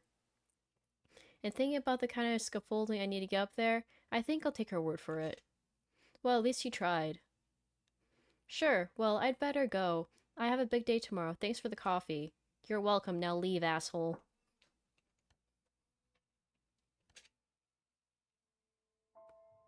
He's borrowing a nice old ghost lady now? Literally. Like, leave her alone. Leave all of us alone. Monday was particularly tiresome. I don't know if the students are conspiring to wind me up, or if it's just that I'm not completely over my disturbing weekend. To top it off, as I head to the school dates, I see Mrs. Levique glaring balefully at me as she waits for her son. I suppose she'll leap at any chance to give me an earful. After my long day, it's tempting to try to dodge her, even if it isn't very professional. As I'm weighing out the pros and cons, I realize she's already striding towards me. What should I do? Let her come. I'm bracing myself for an unpleasant 15 minutes when I feel a hand on my arm. Stanislas Maltaire. Ah, Miss Del Tour, I'm in luck. I just want to have a word with you. It's Stanislas Maltaire holding a young child by the hand. Mrs. Levique immediately turns on your heels and goes back outside the gates. Uncle Stan, who's this lady? Well, Pierre, this pretty lady is Daphne Delatour. She lives at the castle. Dude, what's with all the men and having such punchable faces? At the witch's castle? You're not a witch, are you, miss? Do excuse him. As you can tell, he's not afraid to speak his mind. He adds with a wink. Ew. He takes after his uncle, I suppose. I crouch down to the child's height. I said, perhaps I'm a nice witch. So I live in the witch's castle. I must be a witch, right? He hides behind his uncle's leg, intimidated. Yes. In that case, I must definitely be one. But perhaps I'm the nice kind of witch, don't you think? Do they exist, Uncle Stan? Nice witches? Of course they do. Miss Delatour is a teacher in middle school. She knows what she's talking about. I stand up and notice Stanislas putting out his hand. I don't believe we formally introduced Stanislas Maltaire, but my friends call me Stan. Wait, he's being polite now? Huh? Bitch, you cut me on the grocery line before. You want me to shake that filthy hand? Nah. Smacks it away. I won't actually do that. Daphne Delatour. But it seems you already know that. Of course, you must have noticed how fast news spreads around here, Daphne. May I call you Daphne? When my father discussed something... English. When my father discovered something was going on in the castle, he had to know what was happening. I hope you'll excuse him. The poor man's obsessed with the Delatours. But don't let that put you off. The rest of the family isn't cut from the same cloth. We must have a coffee together one of these days to get to know each other. I'm sure we have a lot in common. Before I have a chance to answer, he adds, by the way, did you receive your invitation to the cocktail party? Cocktail party? I do hope you'll come. My father always makes me attend, but it's atrociously stuffy. Uncle Stan, can we go for my snack? Yes, Pierre, in a minute. Well, Junior wants a snack. We better go. Say goodbye to Daphne, Pierre. Hey, my name's Pierre Youves, not Junior. The child takes my hand. Will you come with us, Auntie Daphne? Don't use the kid to win me over. Why is the kid being precious? Don't do this. This is the equivalent. This is like when my boyfriend on the dating app put on his dating profile that he's looking for a mom for his dog. Like, I'm sorry, it got me. I decided to match up with him, then we got together after. It works. It does work. At least on me it did. I think he might have adopted you. Auntie Daphne has things to do, so she can't come with us this time. Come on, let's go home. You're driving. For real? Of course not. Daphne, it was lovely to meet you. See you soon. Within a few moments, Stan and Junior have disappeared into a sports car, and I'm left speechless on the sidewalk, trying to sort out what just happened. Dog is different than kid? True. True. Let me look. Women in the game actually... Oh my god, yes. Yes, that is me when Frank exists. That is 100% me.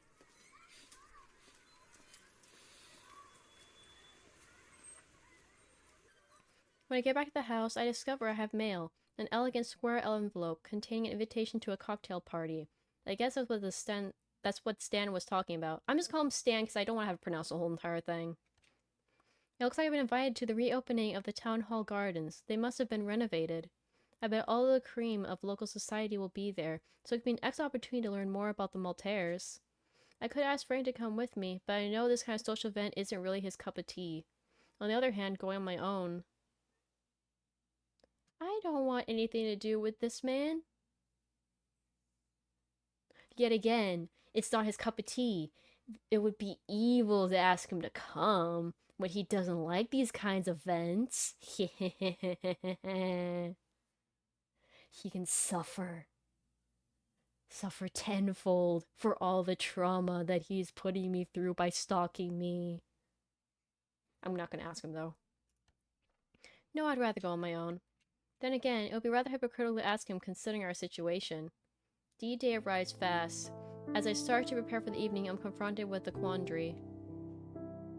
I can deduce from the elegance of the invitation card what proper attire is required, so I guess it's not jeans and a shirt kind of do.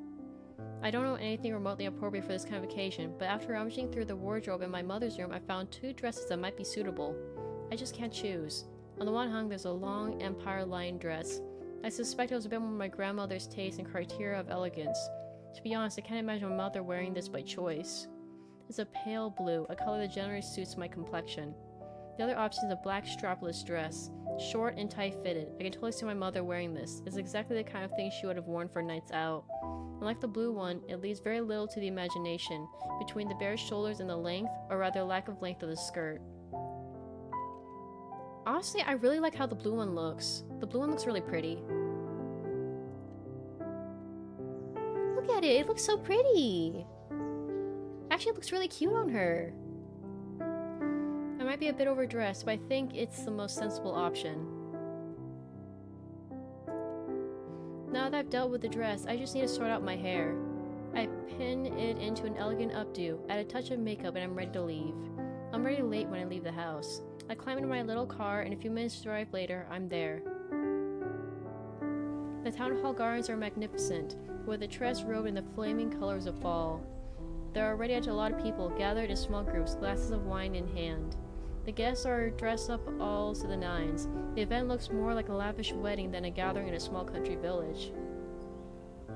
Oh, a medieval corset would look so nice with this one, you're so right. The Malters clearly didn't balk at the expense. I barely have time to ask for a cup of champagne at the buffet before I'm approached by a large man in a black suit. He's closely followed by a tall and haughty blonde woman. It's reasonable to assume she's his wife. Ah, good evening, young lady. You must be the castle's new owner. I'm so glad you came to our little party. I must confess, I've been eager to learn a bit more about you. Let me introduce you to my wife, Kathleen Malter. Good evening, Miss Delatour. Okay, I'm sorry, but for those of you who've been watching my Deltarune stream, she reminds me of... Shoot, what's the dear girl's mom's name? What's her name? I can't remember, but her. That's what she reminds me of. That's the immediate vibe I'm getting. Evening, Mrs. Delatour. Daphne, pleased to meet you. Her icy handshake contrasts sharply with her husband's bonhomie. I read a mix of contempt and distaste in her eyes. Odd. It looks like my daughter, Celine, has been ambushed by old Mr. Mori. He raised his hand over to a pretty young blonde woman across the path. She's leaning down to an old man in a wheelchair, who's caught her by her wrist and seems determined to hang on to her as decency allows. As for my son, I believe you already met him. Yes, I have. Well now that we're done with introductions, let me get to the point. I must tell you, my invitation wasn't without an ulterior motive. As you see for yourself later, during the opening ceremony, we're very concerned about the preservation of our cultural heritage here in the village. And as you may have heard, our relations with your grandmother were, how should I put it? Strained. Yes, I heard that. I imagine your maintenance costs at the castle must be quite significant. If you could agree to open it up to visitors a few times a year, the town council may be able to help you out with some of those expenses. It's worth a thought. The offer is certainly worth considering. It is, isn't it? I'm sure it's a win-win situation. The tower, especially, is an architectural marvel. The building's so old and so well conserved, it's extremely rare, you know? It's almost criminal to keep it out of the public eye. It would be absolutely tragic to see it fall in disrepair due to lack of maintenance. It's not the kind of condition one can take lightly. I'll have to think it over. Anyway, let me assure you that I have the best intentions, and I hope with all my heart that your move here will signal new cordiality between our families.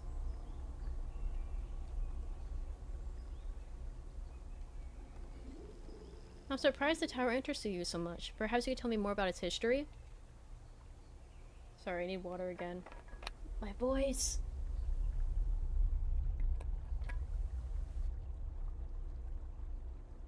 I was doing some research and videos, and I was told there's some exercises I can do to help prevent this, so I should probably start doing them, especially since I cannot handle reading novels for too long.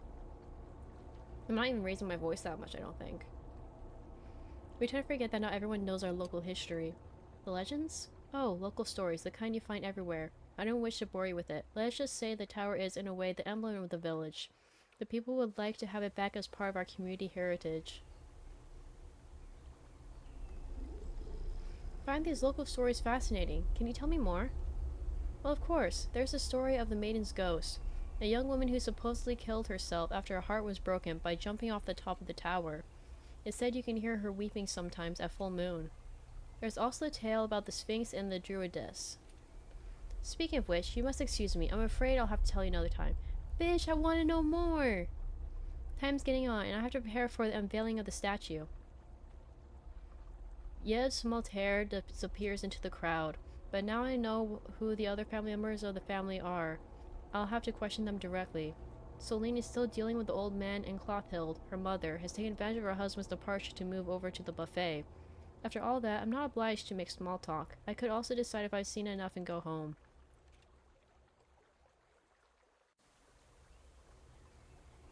Sure, talk to people.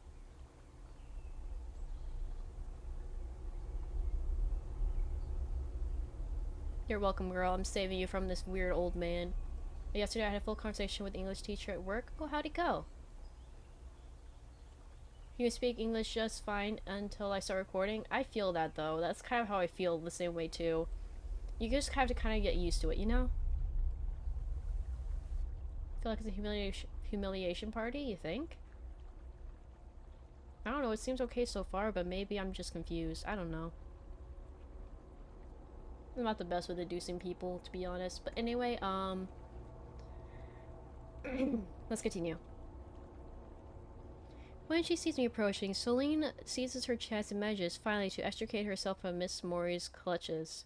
For an instant, her eyes are full of gratitude and relief, as she comes toward me with a large smile. You must be Daphne Deltour. I'm Celine Maltaire, Stanisla's older sister. Pleased to meet you. This pleasure is mine. I was looking forward to meeting you. Stan told me you were delightful.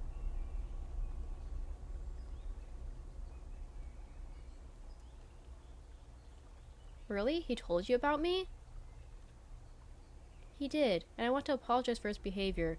I know what he can be like around women. He probably won't like me telling you this, but I think you made quite an impression on him. He's barking up the wrong tree. I'm I'm sorry. Stan isn't really my type. Oh, okay, I get it. Too bad. Still no harm in asking, was there? Oh, and sorry for putting you on the spot like that. It's a big sister thing. I just can't help myself. You know, he's never been lucky in love, and I don't know why, but I felt like it could have worked out with you. She burst out laughing. But enough about my brother. Tell me about yourself. What do you do for a living? How do you like it here in the village? Can I get with his sister instead? I kinda like her.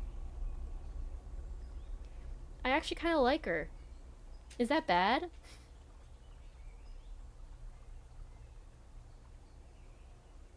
It went well, just started, but I also do that regardless of the language. Hey, that's good. I'm really glad it went well.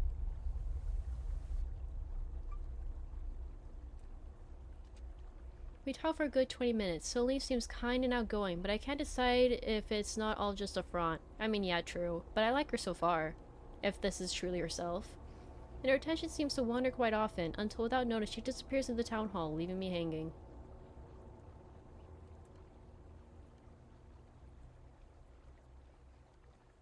Clothild Maltaire is chatting with a group of smartly dressed people. A vague smile plays on her lips.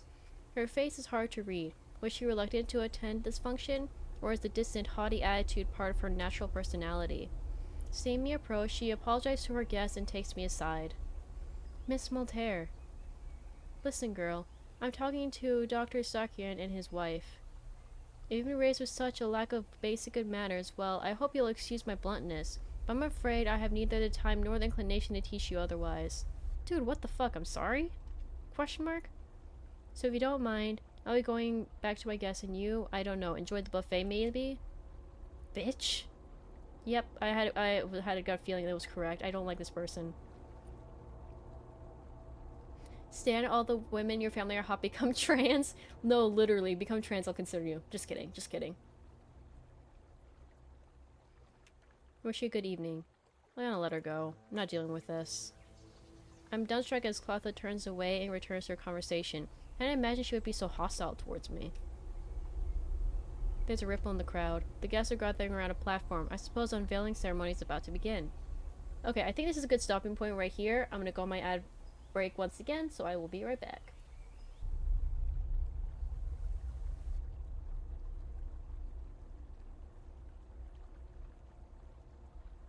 Hello guys, I'm back.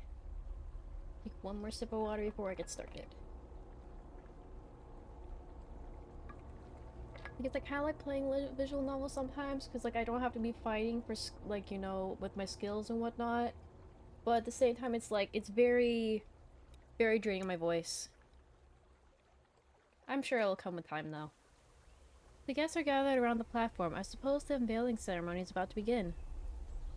Someone is walking against the current, pushing through the crowd in my direction. Oh, he's drunk as fuck. The Daphne?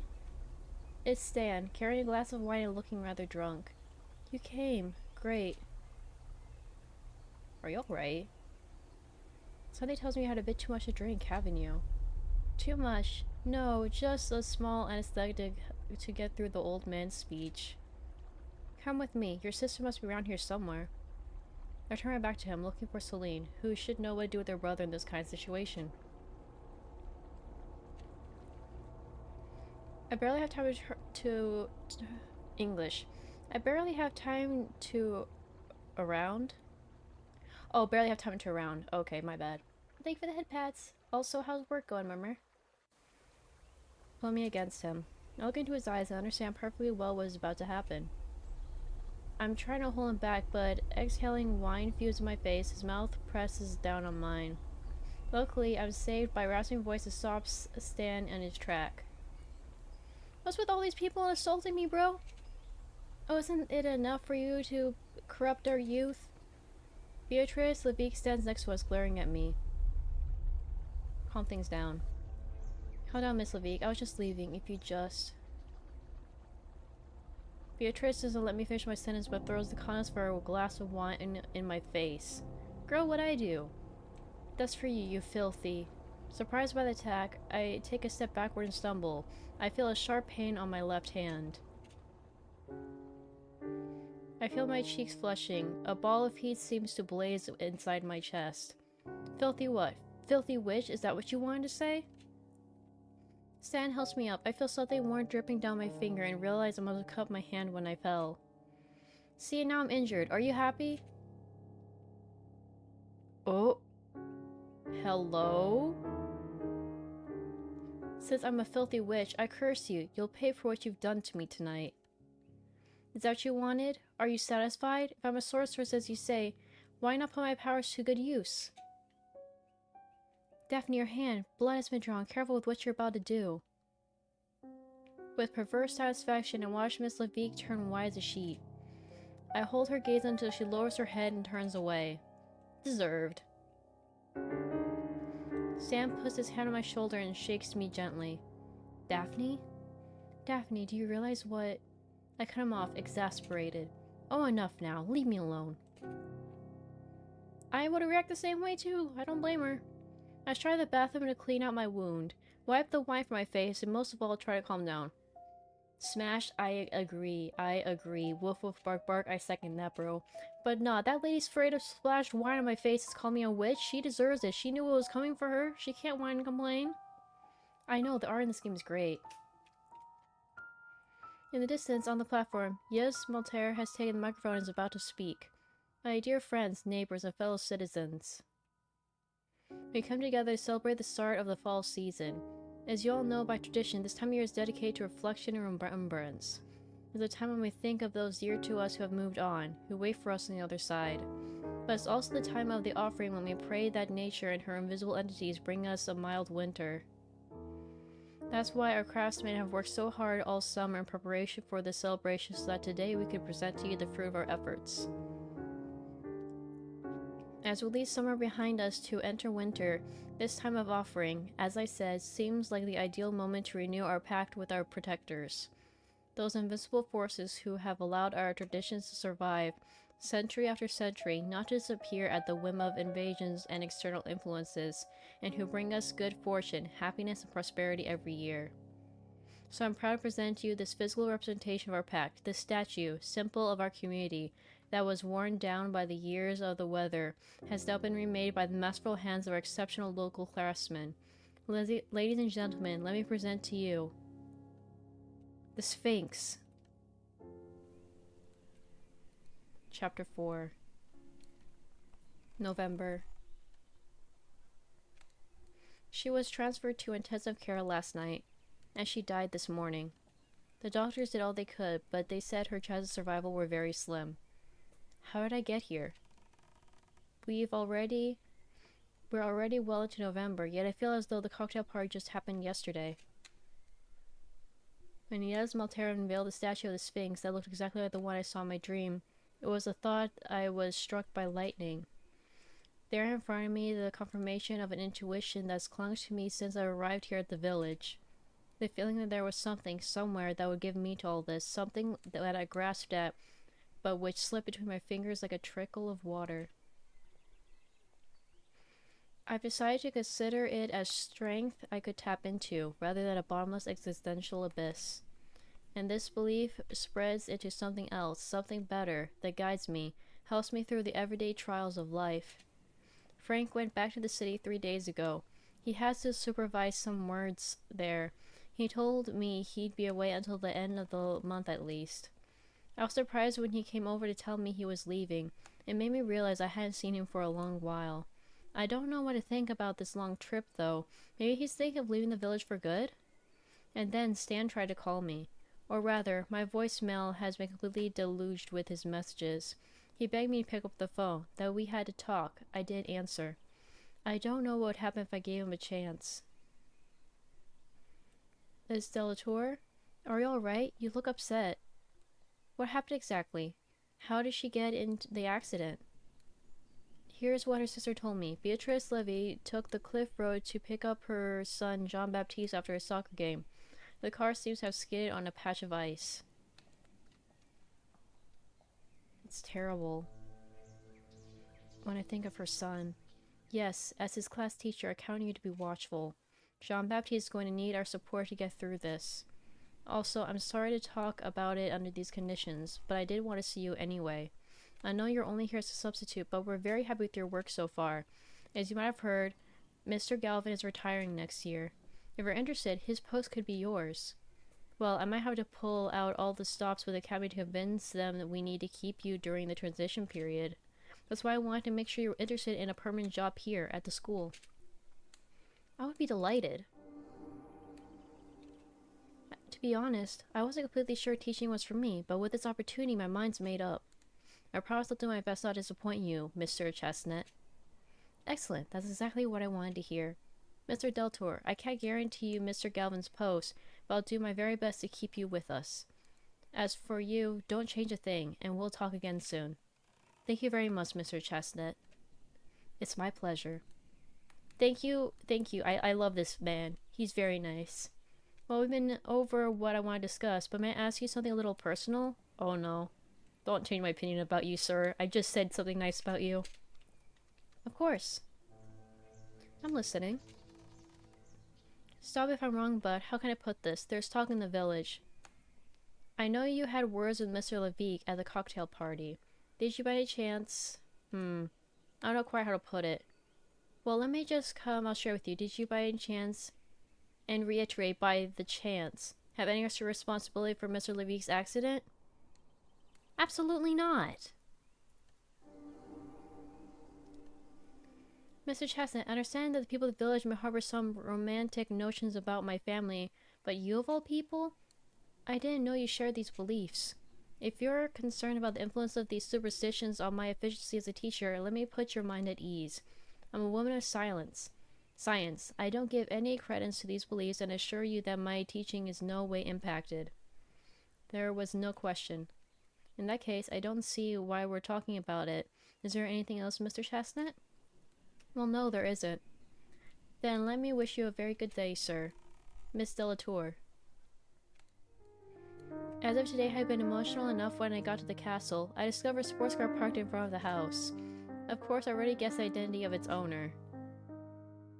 Walking into the hall, I find Stan has let himself in and is sipping a glass of whiskey as he peruses the family portraits. My heart beats a little faster on seeing him here in my living room. I feel a bit foolish. I try to get myself together before I speak to him.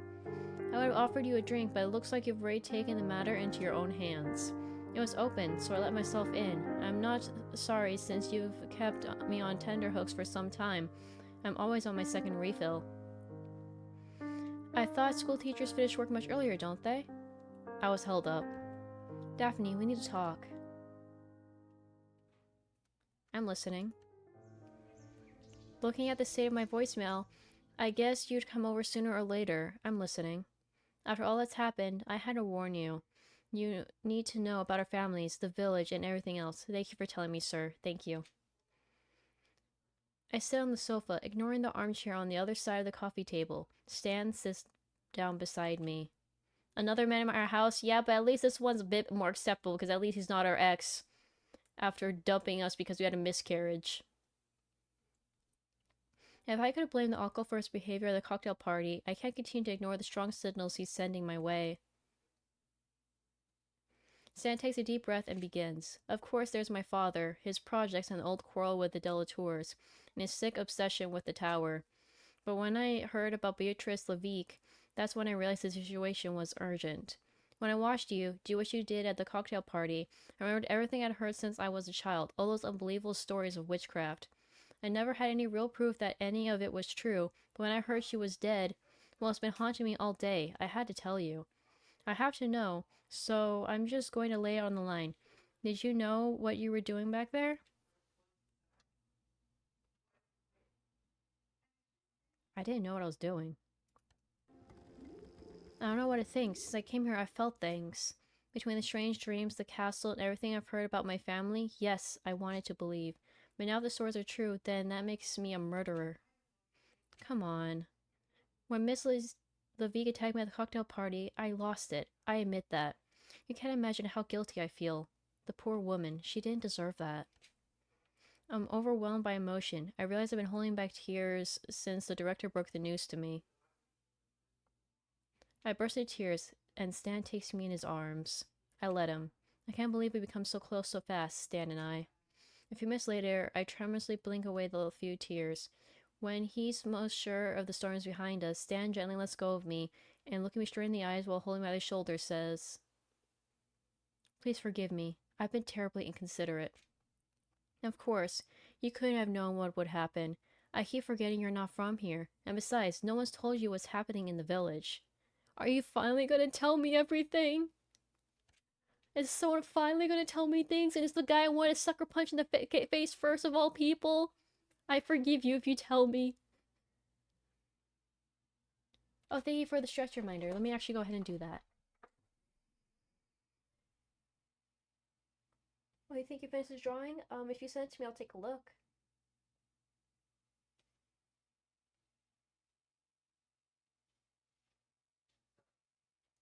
Okay, stretch my arms, let's touch my toes. Or at least try to, because my legs hurt and I'm not feeling flexible right now, but that's alright.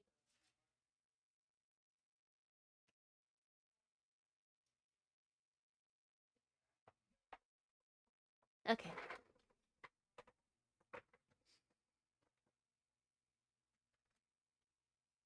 Why does Daphne look so hot right now? I know, right? Ooh, I love that. Also, that one spire staring at the screen is gonna go blind from the flashbang. That's so cute. I love it. I love the lighting you did and everything. This shall become the new thing for the server. Trust. So please, I beg you, don't feel guilty. It's us, the Maltaires, and others around here who should feel guilty for not warning you. Something else to tell me? I'm afraid I do. My father made you an offer at the cocktail party, didn't he? Well, yes, about the tower, right? He wants to gain access to it if I understood correctly. Exactly. If he hasn't come to see you yet, it's because he's building his case for the town council. He's got Celine on it, and he's got her working day in, day out.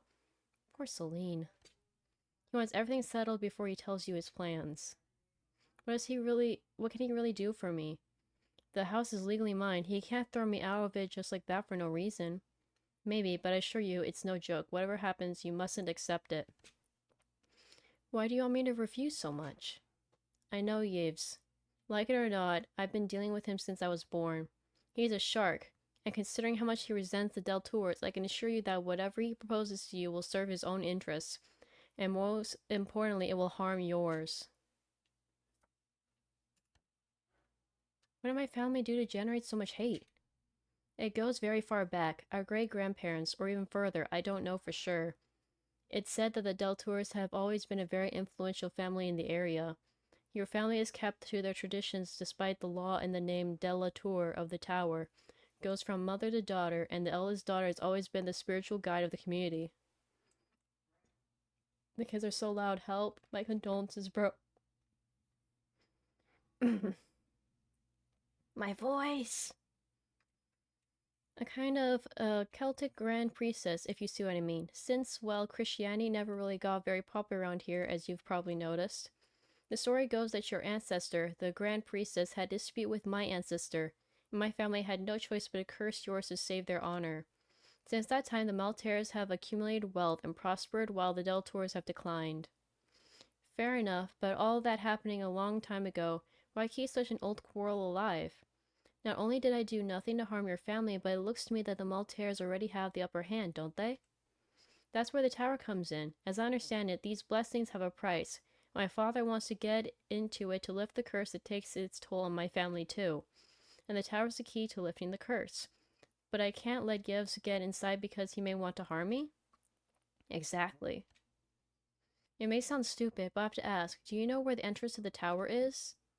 No, but everyone in the village knows it was condemned after the events that tore both our families apart.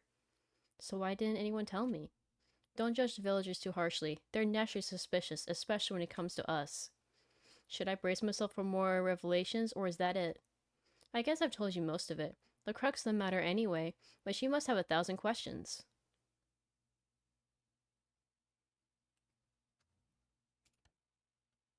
Your family, I'm curious. Can you tell me more about them? Basically, drink water. I have been. The thing is, like, I don't want to drink more because, then I'm gonna be having too much water in my system, you know? Because I'm not like thirsty, I'm just, my voice is kind of parched. I'm trying to take sips every once in a while, but not too much. You're tasked to name 30 bodily fluids?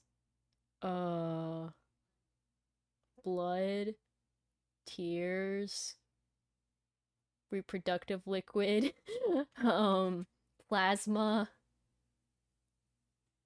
puss, I guess, could count. Saliva, does that count? Stomach acid, does that count? I don't know, I can't think of more than that. The children were too unfocused with the idea of why I could think of anything else. That's so funny.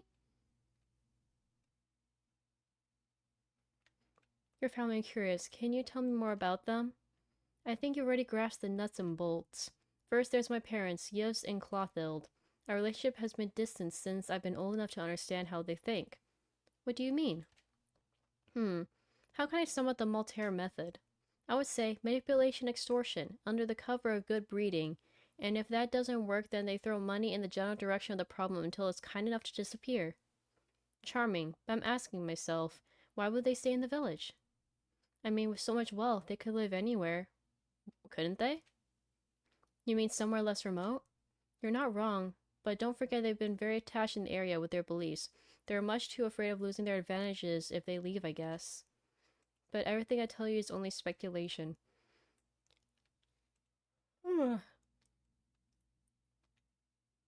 Oh, right. I don't know why I didn't even think of milk, shark week liquid, and amniotic fluid. I don't even know why I didn't think of those. Burps count?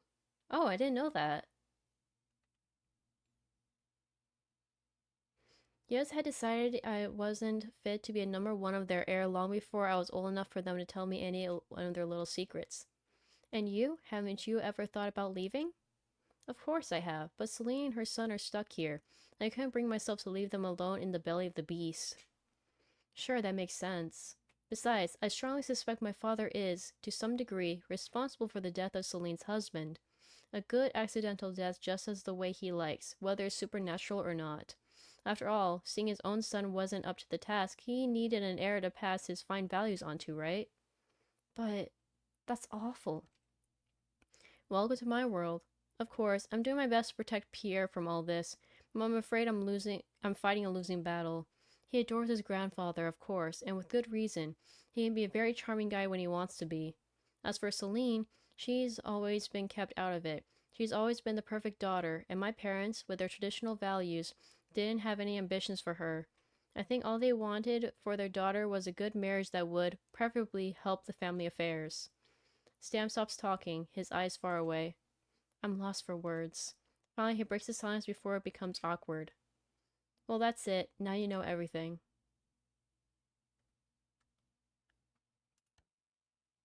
Tell me more about you. What's your life like? What do you want me to tell you? I don't know. What do you do with your days? Do you have any ambitions? I can feel him closing up like an oyster. Without meaning to, I guess I've hit a sore spot. I'd like to be able to tell you I have an exciting and fulfilling life, but I'm afraid I'm just a lazy rich kid. I fail at everything I try, and it's not that I lack the capabilities, I just don't apply myself enough, or at all, and that's probably worse.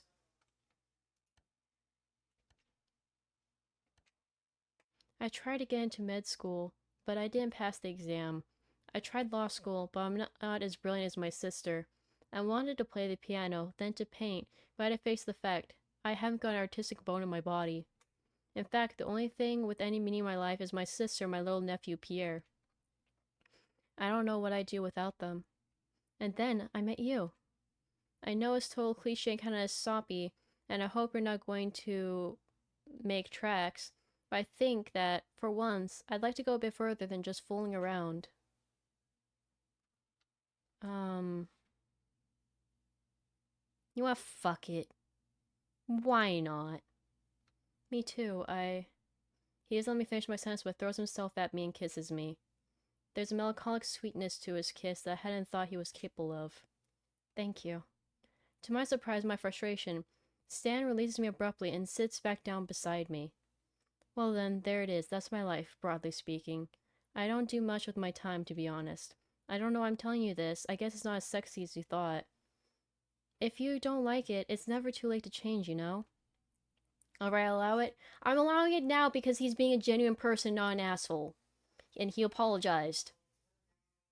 I'm allowing it for now. However, I have a close eye on this man. A close eye.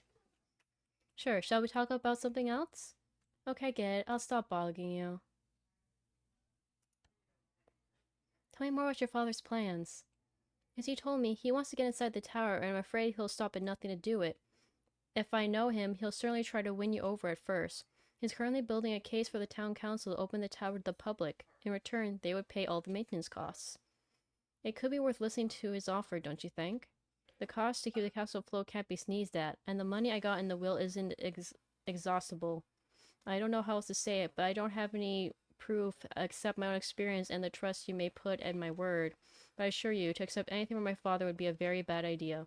During your grandmother's time, he was resigned to not getting into the tower, but now things have changed, and he wants to take advantage of the opportunity. I'm sure he'll come up with a very attractive financial deal, and he's counting on your supposed naivety to get what he's after. Alright, let's say I refuse. What happens next? That depends. Depends on what? It depends on whether or not you believe in all this witchcraft stuff. It always comes back to that, doesn't it? I know his face is less punchable, I agree. He's being much more mature and proper right now. And it seems like he's actually trying to solve the situation between the two families. I think he was maybe acting like that because his family might be a horrible influence, and maybe he's actually trying to change for the better. I hope. I hope that's actually it. Because that's the kind of vibes I'm getting right now from this conversation. He's trying to change for the better. He just doesn't know any better because, you know, that's how his life has always been. But we'll see. We'll see. I'm giving him a chance for now. Perhaps, but it is a very durable concept for most people who live here. And whatever your feelings about it, Yevs has a very real threat. You're not the first person to oppose him, but you've got a few cards up your sleeve that might make you the last. I think we've covered everything.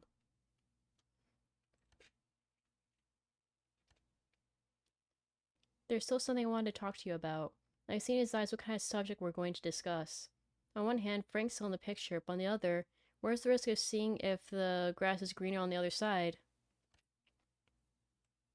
Spend the night with Stan.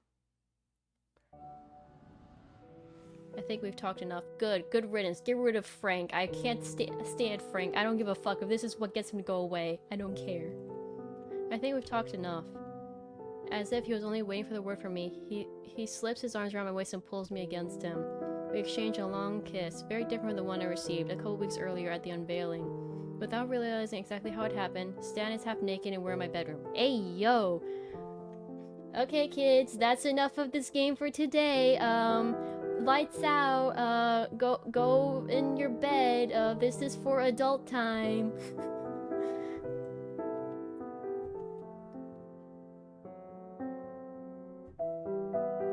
Oh, thank you, Murmur. Hope you have a good day at work. And yes, make sure you rest your eyes and whatnot before you officially start. Thank you for being here. I do appreciate you a lot.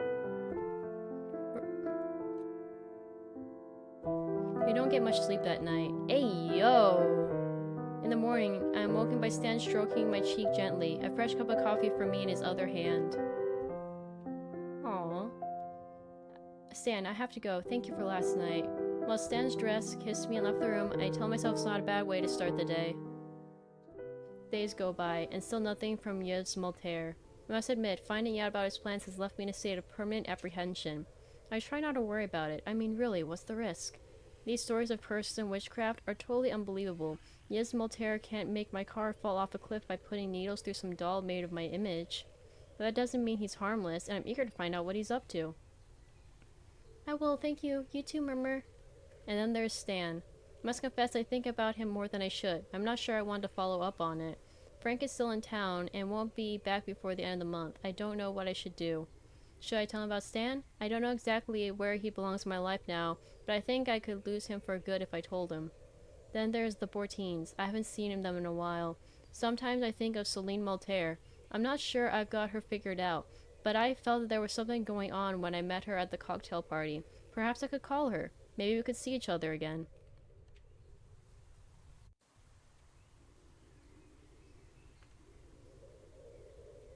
I pick up the phone and call Stan. He's thrilled to hear from me and wants to meet up. On the one hand, I could end things with him, tell him it was a one-night stand. On the other, I could commit myself to something serious. I'm gonna commit it. I tell him I'd enjoy seeing him again. He spends the next night at the castle. We see each other more and more. The only black cloud over our budding romance is Frank. I know that sooner or later I'll have to tell him. Bitch, that man keeps on intruding in your life. Who gives a fuck? He stalked you, like, bro. What should I do next?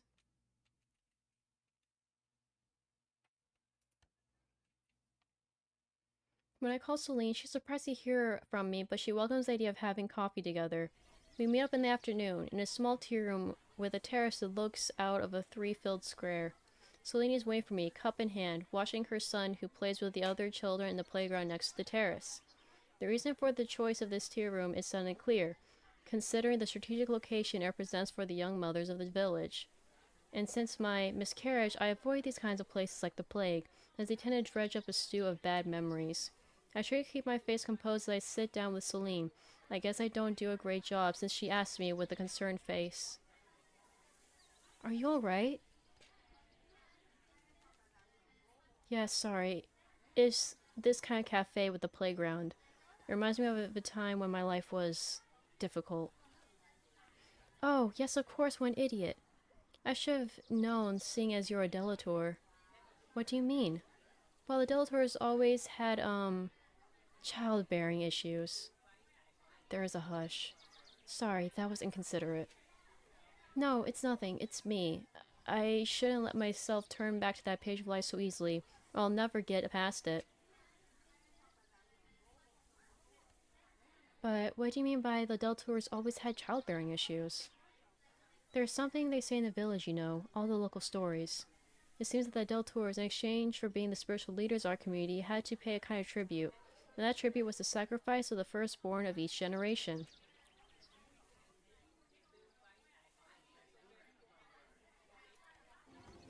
That would explain why I lost my baby. It's just what they say in the village, but if it gives you some solace, then I'm glad. She smiles gently, and I sense that she's truly sorry for me. We chat for a while. The conversation is frequently interrupted by Pierre, who wants to show us a fascinating stone, to ask for a cookie, or to recount the incredible adventure that just happened to him in the playground's fort. It's Celine who finally cuts the chase, saying out of nowhere, "So, now that we've been through the niceties, we can get the real reason you called, don't you think? I'm fairly sure Stan has told you about my family's plan, and you want to ferret out more information, don't you?" Our conversation has suddenly become a minefield, and I need to choose my next words very carefully. Except that she's not wrong. I didn't come for that, but since you're asking, I must admit I am curious to know more. Ah, I knew it. You Deltours really are all the same. But no, I knew it was too good to be true, that you had to have an hidden agenda when you called. She stands up, glaring down at me and says, "Don't waste your time. You won't get anything out of me." She takes her son by the hand and they leave in a haste. As for me, I stay there, dazed and slightly wounded by what's happened. Even if it's no real proof, something tells me that Celine's appropriate reaction is the result of Ye's determination to undermine me. I pay the bill and go to the castle. What should I do next? When I knock on the lodge door, Mrs. Bertine answers. "Oh, hello, miss. What brings you here?" It looks as though she's put her knitting aside to greet me. Next to the fire, in an armchair, I make out the silhouette of Mr. Burton. He looks me over his newspaper, the local news, and puffs out his pipe as I enter the room. He nods me a greeting. "I was just passing to see how you are. It's been a while since we saw each other." "Yes, it has. Time flies. When my husband and I heard about Mrs. Levique, I felt terrible for the poor woman. Smells like another Maltaire trick if you're asking me." I'm afraid it's not the Maltaire's fault this time. "You mean..." "Yes, I think it's my fault. I didn't know. How could I? No one told me anything." "Oh, miss. I'm so sorry. If I'd guessed the legends were true." "Did you hear that, Gerard? We should have warned her." Mr. Burton lays his newspaper down on his knees and regards us with a piercing gaze. "Come on, Gilbert. You were saying just a couple days ago that those stories were nothing but stories." "What's done is done, Mr. Burton, but if you know anything, it's high time you told me, don't you think?" "I get the feeling there are lots of things I don't know. About the village, my family, the Maltaires. Tell me what you know about the tower and the local legends. What do you want to know precisely? Yes, the Maltaire mentioned something about a sphinx and a druidess. Oh yes, that legend is very well known in the area. I think it's linked to the story of your family. You can see the sphinx symbol all over the village, and you are a descendant of the family whose job was to protect the tower and its contents. Come on, I'll show you. Mrs. Burton puts her coat on. I follow her to the tower. She points out a shield with a coat of arms of the family carved into the outer wall. See? I can clearly make out the tower surrounded by two sphinxes. We return without speaking to the lodge. But this sphinx has nothing to do with Egypt. It looks more like the one from Greek mythology, doesn't it? Like the sphinx that protected Thebes, the one who asked Oedipus the riddles, I suppose. Oh well, miss, that I couldn't say. A few years ago, Gerard and I were watching a documentary. Excuse me, the hiccups. Oh no, please, not the hiccups now. Gerard and I were watching a documentary about Egypt on the TV, and we said to ourselves, that looks like the statue in the village. Do you remember, Gerard? Mr. Burton muttered something unintelligible while glancing up from his newspaper. Okay, that explains the Sphinx. What about the druidess? Oh well, that must have been something to do with the stories about the town. I'm not sure I know much more. Please tell me what you know. What they say is that the region is magical. It used to be a place of pilgrimage. In the old days, people came to be healed, or to join the festivities for the passing of the seasons. I couldn't tell you why, but the legends say your ancestor used to perform miracles. My ancestors, the Delatours? Yes, the Delatours. But this was before they built the tower. I don't know what they were called back then. Also, your family had a duty to protect the village. As the place was magical, it attracted demons, and there are more rituals to be performed so that the source of power wasn't polluted by these evil spirits. When the Christians colonized the country, the region closed in on itself. The villagers built the tower over the source to keep it secret, and the village became a place of remembrance. I didn't know this period. It was long before I was born. It was my grandmother who told me the stories of before the Maltaires arrived. What had the Maltaires got to do with this? It began with Ziev's grandfather, old Gustave Maltaire. When he was a child, the Delatours fostered him at the castle because he had a gift for miracles. He was an orphan from a family of marsh folk. To be fostered like that was very lucky for him, but apparently it wasn't enough. He wanted more. I knew him a little. He was already an old man, but he was a different character. I remember he used to give me the cruise when I was a little girl. Anyway, it's since that the Maltaires began to amass their fortune. That's when the accidents started to happen. If anyone went against the Maltaires, something bad might happen to them, every time. And then the Delatours began to wither away. In the end, there was only your grandmother left, and then you came. Why didn't you tell me about this at all before? You came from the city. You didn't know anything about all this. If we told you about the spirits of the forest or magical sources, what would you have thought?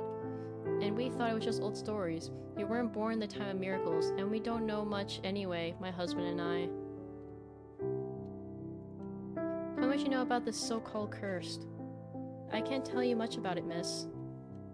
The Delatours were always known as miracle makers, but it's been a long time since anything like that has happened. It's been in my lifetime, but in the old days they used to say that your family had a gift. Can you tell me what happened to Miss Levique? Maybe it will jog my memory? I tell her what happened. It must have been the words you said without realizing, and the wound, that must have been what unleashed the spell.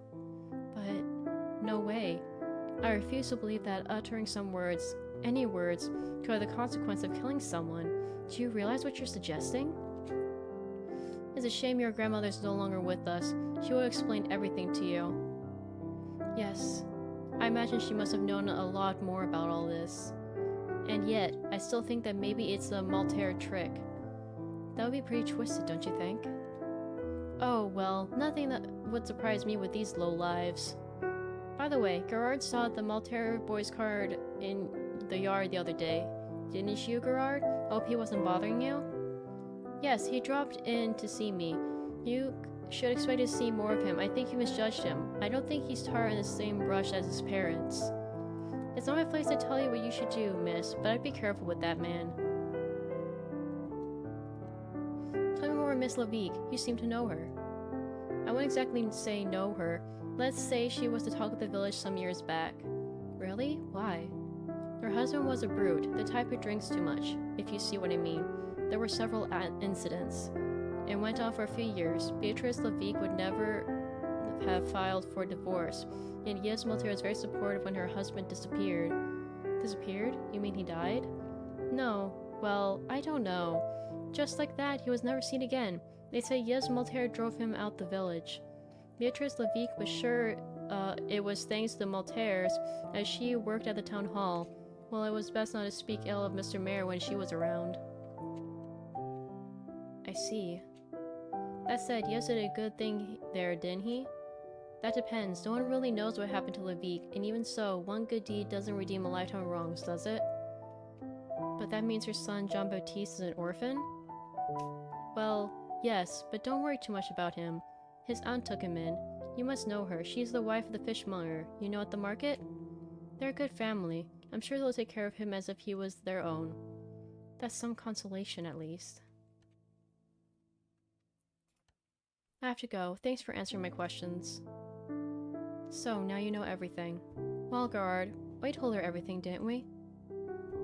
Mr. Burton puffs in his pipe, thinking, then nods in agreement.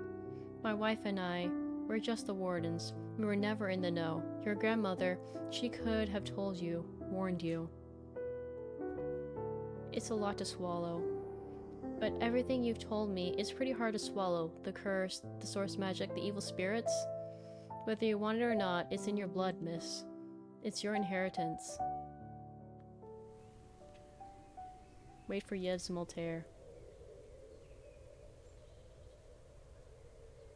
Days go by, then weeks, and Yves Multier is conspicuous by his absence. I try to concentrate on my classes at school, and after all the revelations, my mind is often elsewhere. And then, Frank is still away. I must confess I'm not looking forward to breaking the news about Stan to him. I have to say I'm having some difficulty focusing on my work.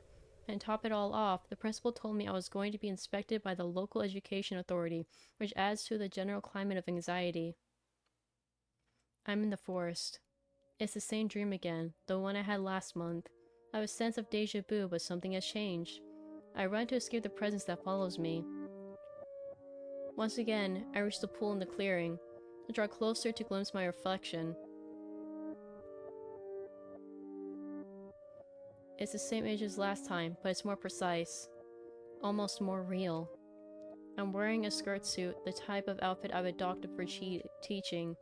My hair is tied in a knee bun, and I wear a heavy fringe that covers my forehead. I like this image of myself, so adult and responsible. I touch the reflection, and after a moment of darkness, I'm back in the garden. When I come to the statue of the Sphinx, her gaze is different. She looks ahead, with defiance and determination. That's when everything changes. I'm driven by the strength and stability that seems to emanate from the statue. This time, I don't let myself fall into the darkness. This time I find the courage to turn around and confront the threat the Sphinx bears, her gaze immovable. That's when I see the beast for the first time. We watch each other for a second that seems to last forever. Then the beast hurls itself at me. It's at that moment when its claws are poised to lacerate my belly that I shudder awake. Chapter 5, December. The art of this is so pretty, I love it a lot. Also, the art style kind of reminds me of one of my friend's art styles, not gonna lie. Okay, ads breaks are not starting yet, however my voice is starting to give out on me, so I'm gonna take a cough drop and I'll be right back.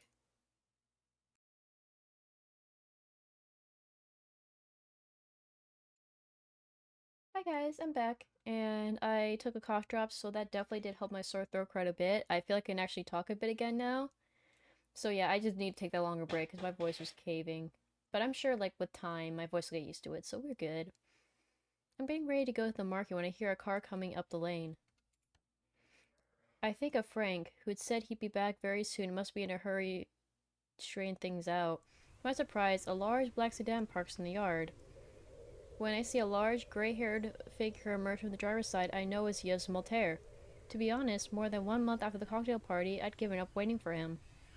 He waves to me, curls around the car, takes a big file from the passenger seat, then walks in my direction. He brandishes the file like a trophy. Good morning, Daphne. As you can see, my daughter and I have been working very hard. I'm listening. Thank you for giving me a little bit of your time. You'll see, it is a very attractive project. The general idea would be to open the tower to the tourists during the summer season. We could do guided tours, and there's the library. Do you mean there's a library inside the tower? Oh, didn't you know? Haven't you been inside the tower? Interesting. Meaning... Never mind. Would you mind if we go inside? We'd be more comfortable. It's rather chilly today. There's all these men going inside my house. Out of the corner of my eye, I see Mr. Burton walk up the lane, a rifle in his hand. Hello, Miss Daphne. Mr. Maltaire. He stands at my side, gun in hand, as if ready to use it. Are you alright? I hope Mr. Maltaire isn't bothering you? Listen, guard, I've just been chatting with Miss Delatour. Would you mind giving us some privacy, please?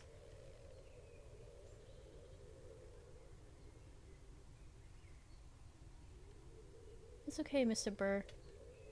We hear a car come up the lane and direct our attention to the entrance of the yard. A small rental car drives in and parks near the front door. A tall, middle-aged woman climbs out of the car and walks toward us with an assured pace. Mom? Now she shows up, but hold up. Just for the figure alone, she looks like a baddie. I might have to forgive her because I support women's rights and wrongs. Just kidding, that's not real. I can see it's high time I got here. We look at Yos Maltaire, she says. Hello, Daphne. Gerard? Yes, madame? Please fire a warning shot, will you? Mr. Burton looks at me, waiting for confirmation. As I don't react, he complies and fires into the air. His smile gone, Yos watches my mother warily. Look, Sophie, be reasonable, would you? We haven't seen each other in 30 years. Do you really want... Completely ignoring Yos Maltaire, my mother turns to Mr. Burton. Gerard? Yes, madame? I authorize you to fire the second shot at Yos if he hasn't left the property within 30 seconds. Damn!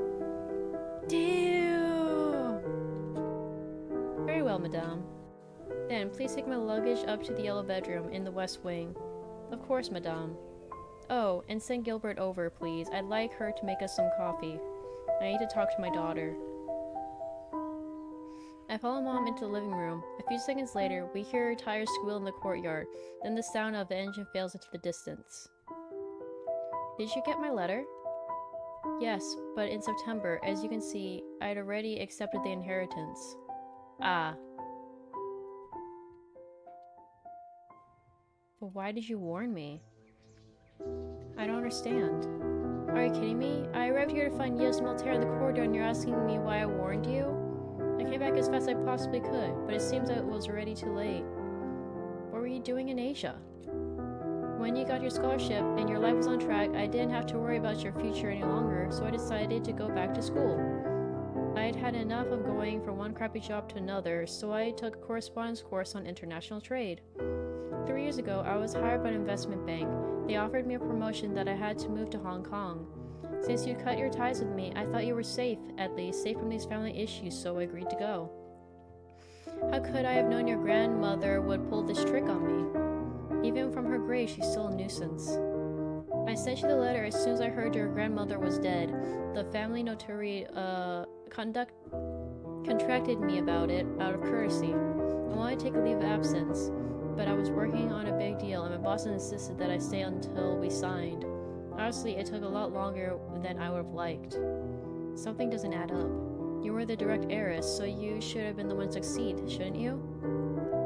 Your grandmother made me sign a paper stipulating that I renounce the inheritance when I left the village. I thought it would protect you too, but I'm not a lawyer and, knowing your grandmother, she must have found a way to bend the law to her liking. Knowing her, she would have guessed it would have happened that way. You'll have to explain. Grandmother seems to have planned everything to make sure I got the house, but you're telling me I should refuse the inheritance. I know the village is a nest of vipers with the Maltaires and Deltour's reputation, but don't you think I had the right to know my origins? I don't think you grasp the gravity of the situation. Until now, Yos didn't know you existed. Now he knows who you are, and that changes everything. Tell me then, Why'd you cut me off from the rest of the family? Why'd you put so much effort in keeping me in the dark? Fine, listen to me carefully and be honest with me, can you? I nod in agreement. Have you been having strange dreams? Yes, I've been having a recurring dream about a sphinx and a kind of creature. Ah, I knew it. But... She cuts me off before I continue.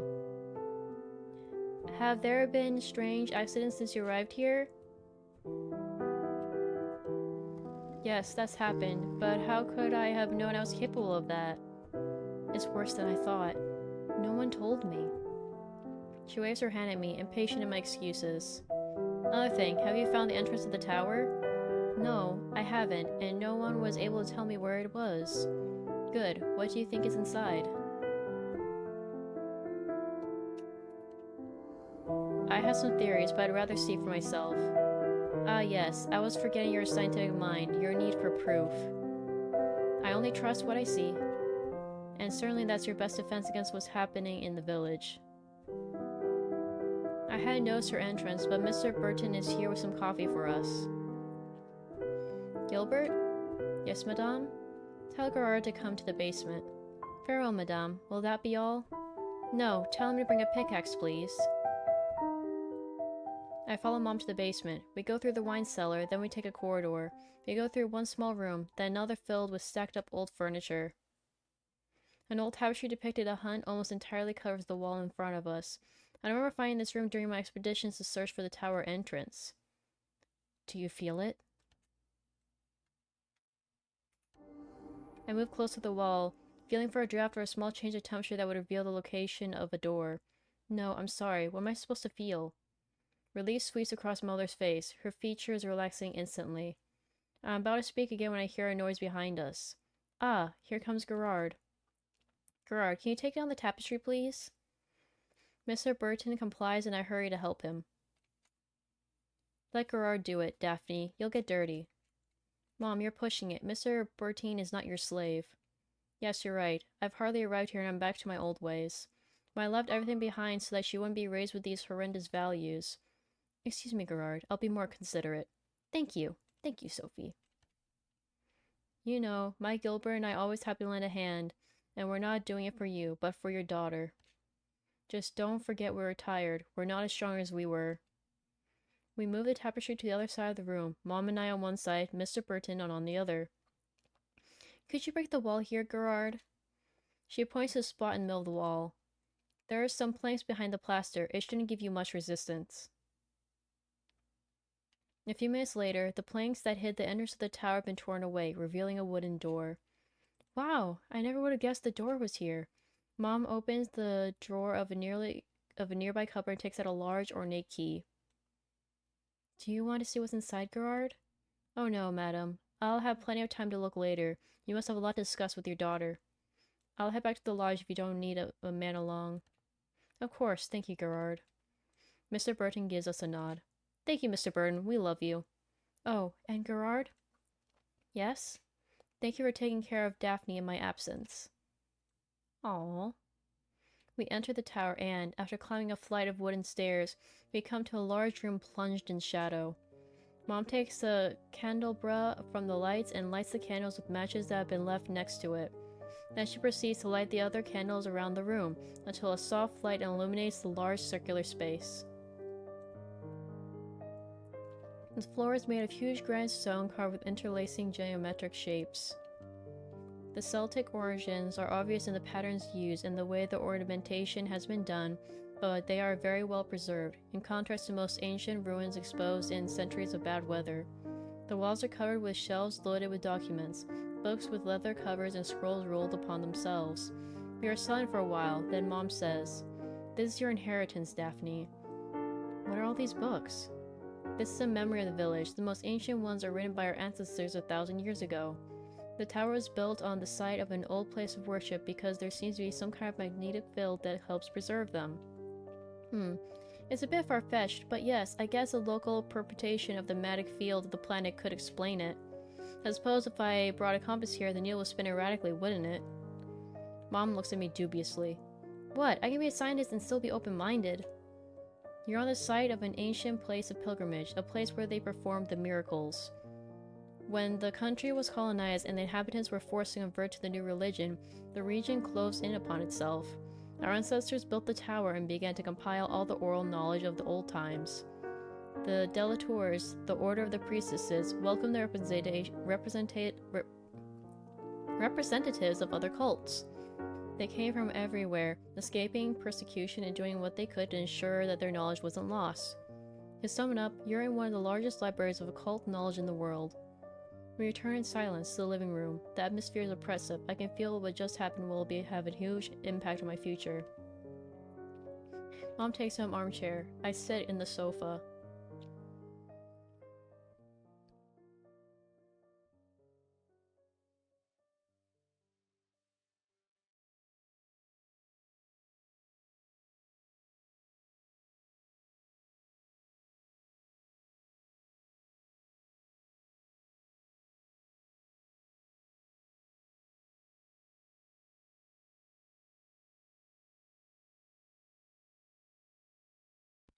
Sorry guys, my voice is starting to give out. Shoot, how much do I have left?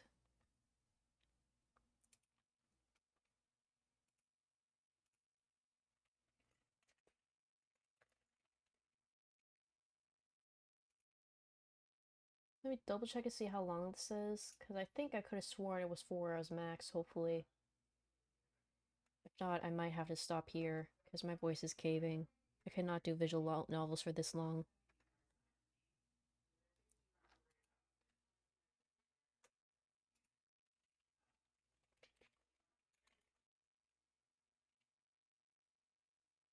Main story says 2.5 hours, main plus extra is 4.5, completionist is 9.5. Okay, so it should be too much longer. Okay. I'm gonna just try to be gentle with my voice. Do you understand why yes, Martyr must not at any price get into the tower? Because it gives them even more power in the village? Exactly. I'm relieved to see you don't seem to have any predisposition for the miracles, but do you understand why our ancestors protected the library?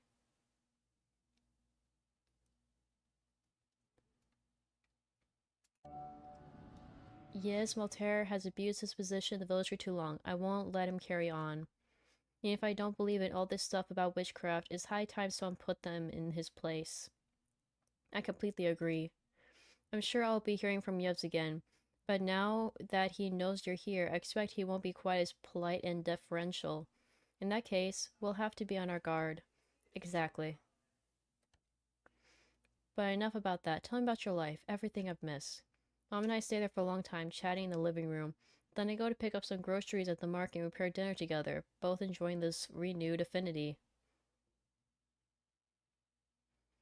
Actually, wait, let me look up how many chapters are. That I think I will give me a better idea of how far I am.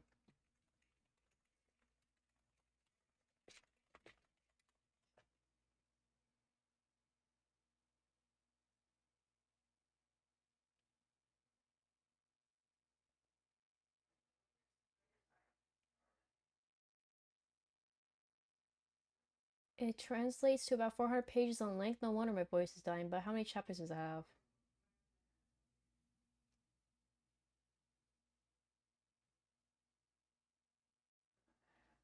Along the Edge has 60 different endings? Oh. Oh shit.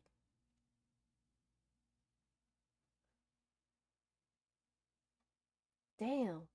Okay. I might have to look into lore then. Because, no offense, I'm gonna be repeating parts over and over again to get the different endings, but damn, okay. A couple days later, I'm at the bakery getting some bread. Just as I paid on leaving, I find myself face to face with Celine Maltaire and her son. There's a moment of surprise, then just as I'm about to greet her, she lets loose a torrent of yelling. Oh, well done. I'm glad I bumped into you. I hadn't had the chance to congratulate you on the classy way you welcomed my father. I try to be nice. I even agreed to have coffee with you, despite the reputation of the Del Tours. And 2 weeks later, you greet my father with a rifle? Dude, I did not have any involvement with that. You're lucky my son's here, or I'd... I'm sorry, but your father didn't choose the ideal moment. Oh sure, it's because of Sophie, right? Like mother like daughter. I don't even know why I'm surprised. Look, Celine, I'm sorry Yuz made you do all that work on the file, but I never asked him to make me any offers. You're right, I keep forgetting you're just a school teacher. It's not as if you knew the meaning of hard work. Bitch? I take back everything I said nicely about you. Fuck you. Speaking of which, I have to go, personally. I've got work to do. She turns away. Her attitude hurts, especially the way her father has manipulated her. What a shame. With all the excitement, Mom's return, Yes Moltaire, I have a hard time falling asleep that night. I'm pretty crappy as I eat my breakfast the next morning. The fact I woke up way too early probably hasn't helped my state of mind. And then, I had a dream again last night. Even if I try not to think about them, the strange dreams tend to upset my skeptical mind. I really don't need this kind of distraction right now, with the threat of a visit from the National Education Inspector. And with the opportunity to become a permanent teacher that Mr. Chestnut mentioned a few weeks ago, I can't risk putting my professional future in jeopardy. I'm mulling over as I put a camisole and skirt, now my usual outfit, which has become a kind of uniform since I heard about the possibility of a spawn infection on my teaching methods. With a lack of sleep, I can feel a migraine coming on. Without really thinking about it, I put on my reading glasses that lie on the bedside table, hoping to alleviate the pain. As I check myself in the mirror, I'm assaulted by an insidious feeling that something is wrong. I take some time to contemplate my reflection. The glasses are a step in the right direction, and I tell myself I should keep them on all day. I think that, out of vanity, I used to prefer to put up with eye fatigue rather than be seen in public with glasses on. Maybe it's because of the dream, little as I want to be influenced by such irrational ideas. I still feel an uncontrollable need to give myself a makeover, to leave nervous, insecure student Daphne behind for good. Since I got up at dawn and I don't have my first class until 10 a.m., I decided to ring the village hair salon to see if I can book an appointment. I've been putting this off for a while, and I tell myself that getting a dream will certainly put me in a better mood. 15 minutes later, I'm sitting in front of a mirror, and the hairstylist is handing me a magazine with a profusion of styles to choose from. I leaf through it, looking without much hope for a cut that might suit me. A couple seats away, Mrs. Lionel, the grocer, is chatting with her neighbor as she waits for her perm to set. I'm having a good time. It's a beautiful winter's day. Outside is cold, but the salon is well heated and cozy. I'm about to ask just for a trim when the hairdresser leans over the magazine with an inspired look. That's a good idea. I think that style would suit you perfectly. I look down and realize it's open a picture of a youthful face topped with a heavy fringe. You got enough length, the perfect hair texture for that kind of cut. Shall we begin? I nod in agreement, as if pushed by an unsettling momentum. We chat, she sifts my hair. I tell her I need to look perfectly groomed for my inspection. Miss Lionel, who has been moved to the seat next to mine, tells us that the man from the local education authority arrived in the village this morning. Long strands of auburn hair pile up on my lap, leaving an agreeable scent of hair products. Oh, it actually looks so cute on her! Half an hour later, the cloud of hairspray designed to hold my bun in place as the file touched my new look. I take a minute to check my reflection before rising from the chair. The mirror shows me a woman who has finally branded herself to the trapping of her teenage years. A woman who's sure of herself, professional. With a small smile, I pray, then climb into my car to go and perform my duties. When I get to the school, a man in a suit waits for me in front of the classroom. He introduces himself as Mr. Mueller, National Education Inspector. He tells me he'll be following me all day, observing the way I teach. Hey Luo, how are you doing? Welcome to stream. How's it going? My students are a bit surprised to see my new look, but are kind enough not to make any remarks. Mr. Mueller takes a seat in the back of the classroom, and I try my best to pretend he's not there. He's taking notes, and I see him smile when I manage to explain a complex notion clearly. At the end of the day, we shake hands, and he compliments my professionalism and my methods with enthusiasm. As I drive into the yard, I see Frank's van is already there. I prepare myself for a difficult conversation about our future. As I get out of the car, I see him waiting for me in the doorway. This fucker. Ugh, I hate this guy. Oh, she looks so cute with a new haircut. I love it on her. It actually really does suit her.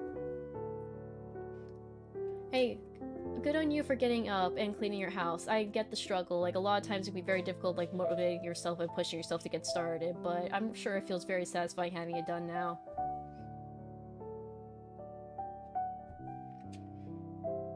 Hello, madame. I'm looking for Daphne's Delatour. I've been told she lives here. Yes, I had a haircut. Do you like it? Looks like you've embraced your inner sexy librarian. It suits you. Ew. Ew. Gross. Get this man out of here. Don't say thank you. Say ew disgusting and smack him across the face. And tell him to be gone, thought. Any connection with your mother's return? No, none at all. I had to do it for myself. So have you met Mom? Yeah, she asked me to tell you she was retiring to her chambers and that you shouldn't wait for dinner for her. The mood changed suddenly. Frank looks at me seriously. Sorry to ambush you like this. At the end of a school day, but we have to talk, Daphne. This month I've spent in the city has helped me put things in perspective. Besides, I saw Victor. You know, my old friend? Yes, I remember him. He's thinking about taking over big business, a retirement. He asked me to become his business partner. So that changed my plans, and you and I need to make a decision. Of course, it's no secret that I wanted us to get back together, but with this new opportunity, I can't wait for you any longer. So here's the deal. Option 1, we're a couple, you and I say no to Victor and I move in with you. Option number 2, you don't want me and you're not ready to commit. In that case, I'm sorry, but I'm not going to give up on this opportunity. You should take the job and leave me alone. It sounds like a great opportunity. You've been waiting for an offer like this for a while. If you think it's the right move for your career, you should take it. Is that really what you think? Do you realize I've accepted I'll have to move back to the city? And that means we can forget our relationship. Yes, that's what I've been doing, wanting the whole entire time. I've been telling you no 20 million fucking times. And you were like, oh, well, let me just grab a cup of coffee. Oh, let me stalk you all the way to your house after you moved away without saying a word to me because you want absolutely nothing to do with me. Oh, but I'm sorry that I have to make the decision to leave you. I wanted you to leave this whole entire time.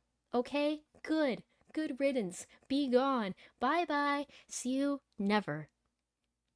Glory hallelujah. Finally. Finally. Good riddance. Good riddance of this man. I want to punch him in the face so bad. Oh my god. Yeah, I agree it is a chore. I'm sorry. You've been missing this whole entire stream. I've been crashing out on this guy. I hate Frank with a passion.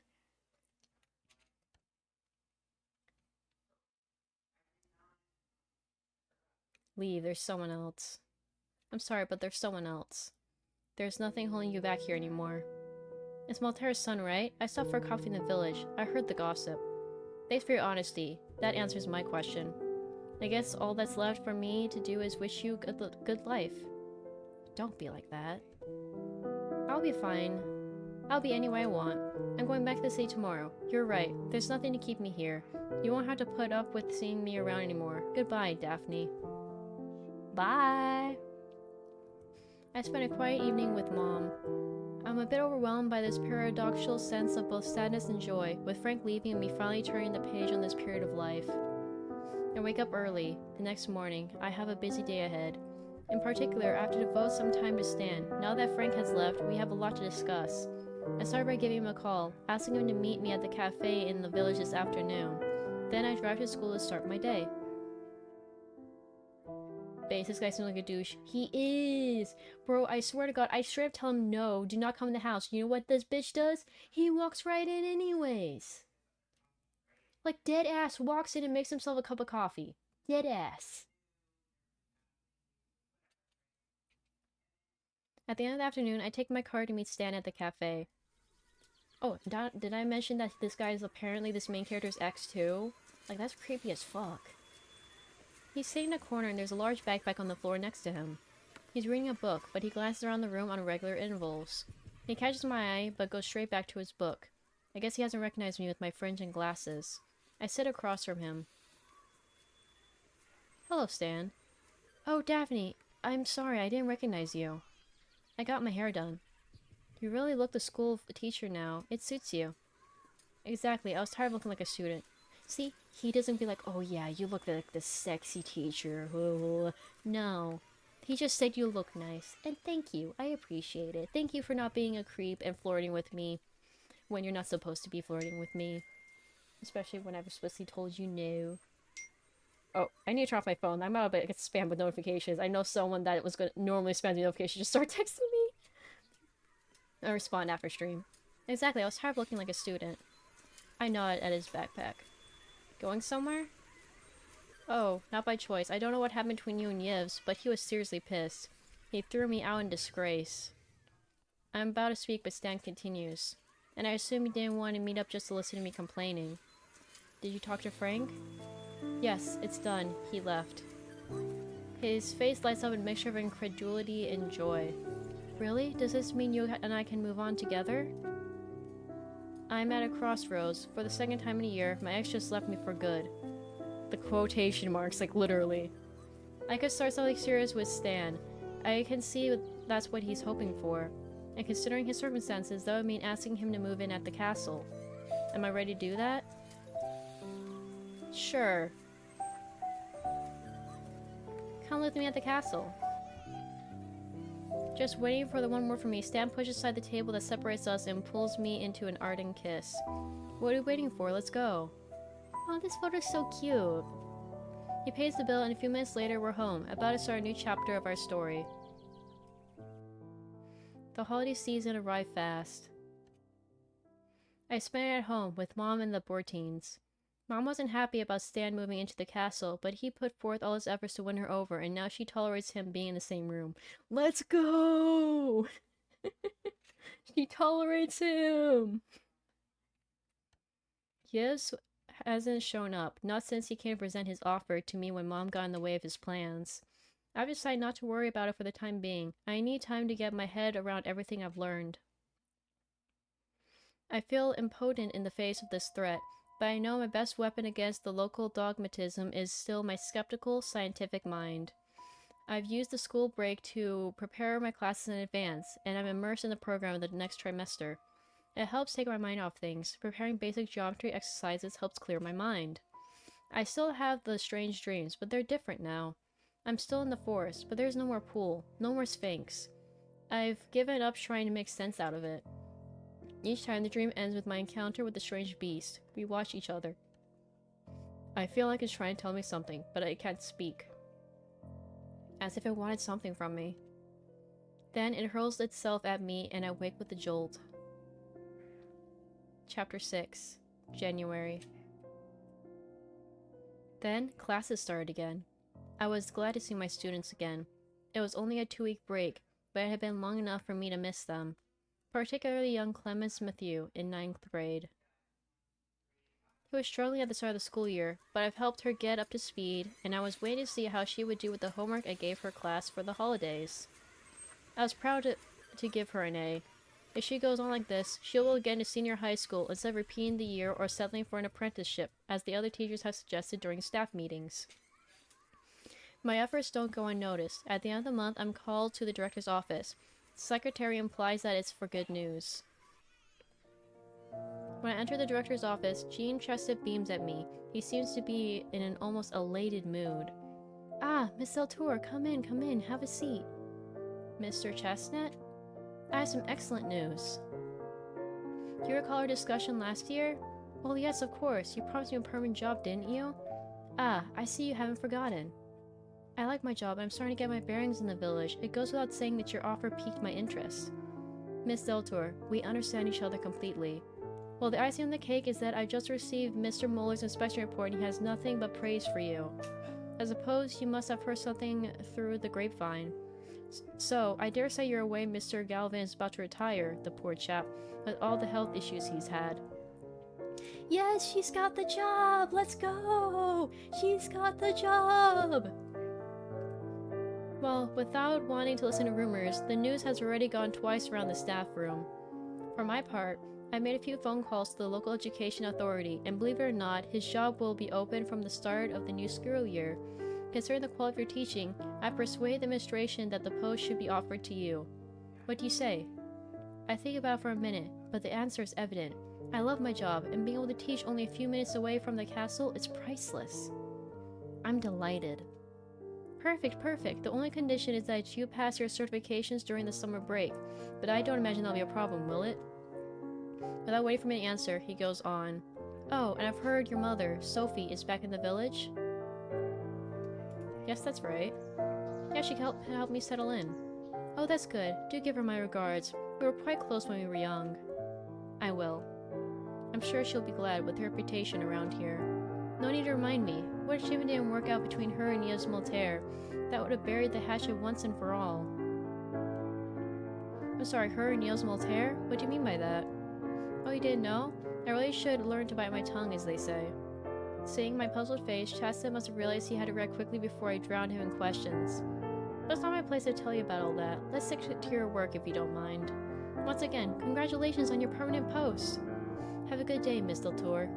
He picks up a random file from his desk and pretends to read it attentively, carefully ignoring me. I know he won't tell me anything else, but now I also know that someone has been very careful not to share some information. I stand up and take my leave of Mr. Chestnut. This evening, Mom and I will certainly be having a little chat. When I get home, Mom's preparing dinner in the kitchen. She looks up as I come in and she must have realized that I got something on my mind. Daphne, is everything alright? You got a face like a wet weekend. We have to talk, Mom. I talked to Jean today. Oh? Is something wrong at work? Not at all. On the contrary, I'll have a permanent position there in September. That's excellent news. But what's the problem then? He hinted that there had been something between you and Yves Moltaire before you left the village. I'm not sure I understood what he meant. There's an awkward silence. Mom dries her hands on a towel, then takes a deep breath. I knew this business would resurface sooner or later. And it didn't occur to you, I don't know, I might want to hear it from you?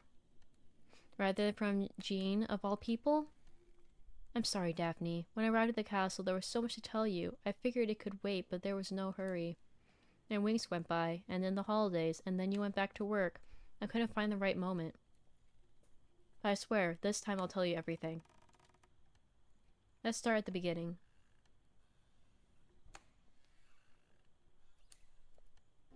Is Yves Moltaire my father? Great gods, no. How could you think I would let you carry on your romance with, Stan if Yves was your father? But it's true that we did have a fling, Yves and I. Oh, thank God it's not incest. Thank goodness. He was different back then. You must realize that. He wasn't the man he's become. We both wanted to be free from the prison of our families. Your grandmother, Adelaide, had a hard time accepting it at first, but she realized how quickly that an alliance could put an end to the old quarrel. But to the Maltaires, it was scandalous. Maltaire's heir getting mixed up with the Deltour.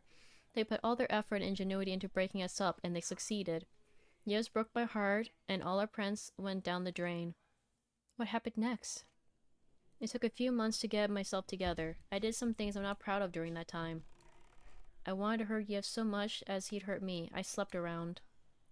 And I wanted to get a reaction from him, to make him see. It was stupid, I know that now, but we were only 18. And then I got pregnant.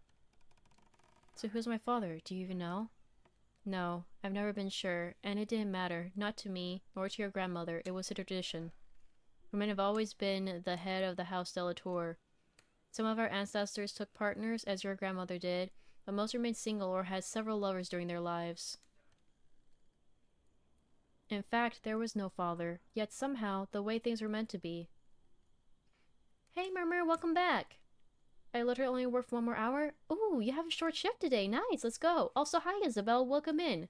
And thanks for doing your first daily sacrifice. Oh, wait, 2. My bad. 2 sacrifices. How you doing? Welcome to the stream. Hope you're doing well. Wait, let me see the emote. I can't see the emote. It's so small.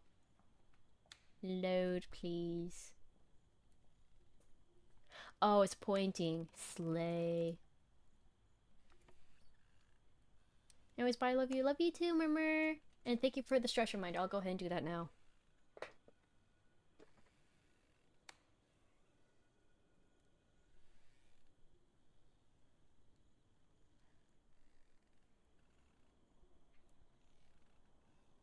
Okay, I'm gonna touch my toes again. Now here's the thing. Am I going to be able to this time? I do not know. Okay, I can do it this time. Yay, the stretching is working! Slowly but surely.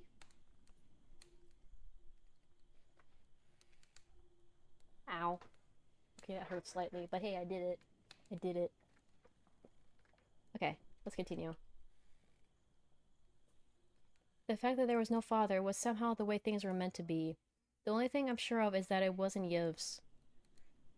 And then, was it your pregnancy that made you leave the village? In a way. Mom hesitates to talk. I get the feeling I'm about to get the heart of the problem. Mom, I have to know. I feel like there's something huge that you're not telling me about my birth. It can't go on any longer. Do you understand?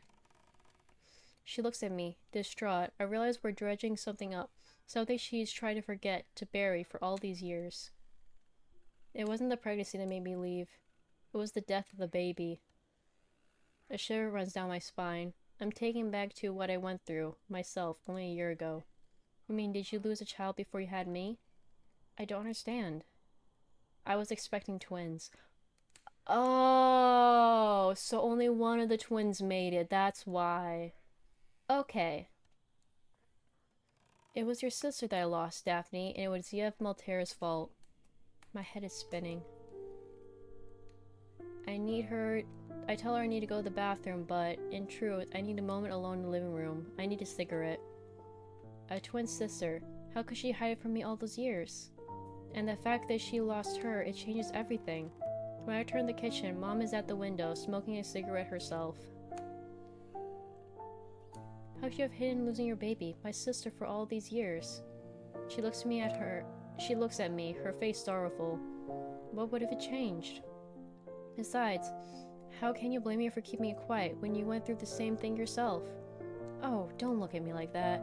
I talked to Frank before he left. He told me you lost a baby. It's our curse, for over a century since the Malteras offered our children in sacrifice.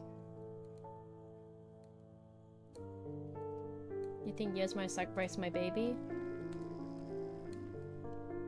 It's the only explanation. Each generation of Malteras offers the firstborn of the Deltours. That's how they took power in the village and how they kept it. Generation after generation, they've weakened our line. Your grandmother was sure that because you survived and were in fact the firstborn, you'd be the one to break the cycle. That's why I left. I didn't want her to have any say in your upbringing. Their expectations of you would have been unendurable. And anyway, she was wrong. As you said, you don't have any particular magical abilities after all. Anyway, life goes on. I know what you went through must have been hard, but if I could get through it, I'm sure you can too. We look at each other. That's when Mom understands. She finally understands the truth that I can't utter out loud, not without breaking up. There won't be any other children. Open my mouth, and no words come out. Don't say anything, Daphne. I understand. We're both silent. What else is there to say? If this is all true, that means Yves Maltera is responsible for the death of my sister. Perhaps for the death of my child. Maybe even for... I don't know what to think. I think about Mrs. Levique. I'm engulfed by doubt. I know I've been too passive. I know, I have to act.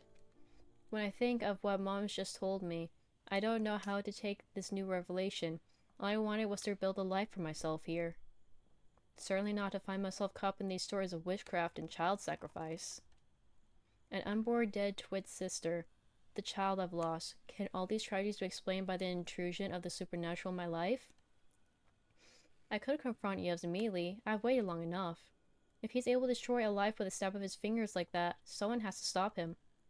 But perhaps charging right in isn't a good idea. Think of Celine Malter. I know she and Yves are close, at least at work. She must have some information about what Yves is planning. I know we've had a falling out, but I hope I'll be able to persuade her to help me. And I could ask Stan for his advice. He'll help me see things more clearly. What should I do?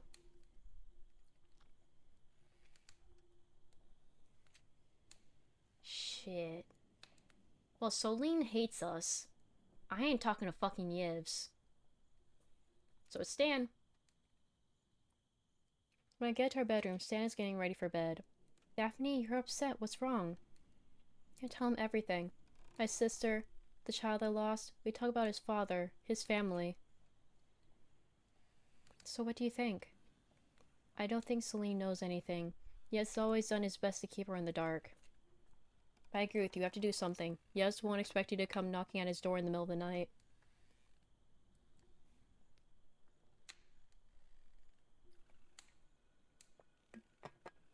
My throat's giving out again. He's already dressed and is taking his keys and his money clip from the top of the chest. Shall I get the car? Yes, Stan, thank you. You're the goat.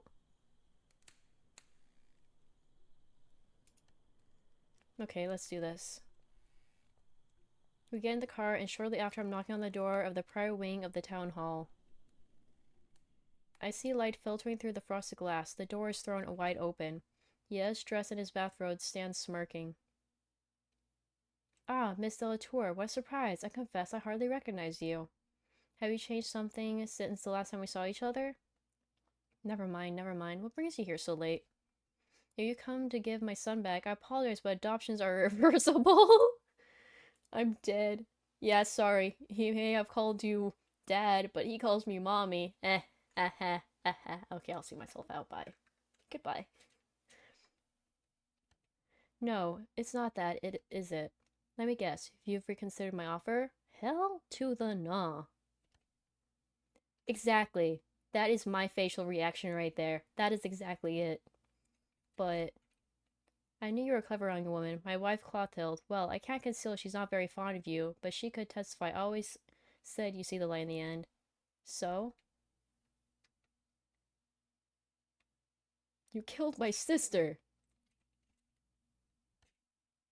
Aha! Such perspicacity! It only took you 6 months to reach this conclusion. There's anger in your eyes, and perhaps some fear?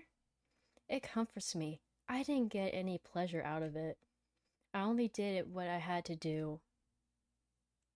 How can you justify such acts? It's simple. Family. I'm gonna get worked up. Fuck this bitch. Are you kidding me? Don't use your family to justify your actions. You're in no position to moralize, Daphne. We have much more in common than you care to admit, you and I. What's that supposed to mean? I don't know. Something tells me Mrs. Levique would agree with me. If she was still with us, I mean. But I see you'd rather bury your head in the sand. Go home, it's late. And don't think I take your threats lightly. There'll be consequences, I promise you.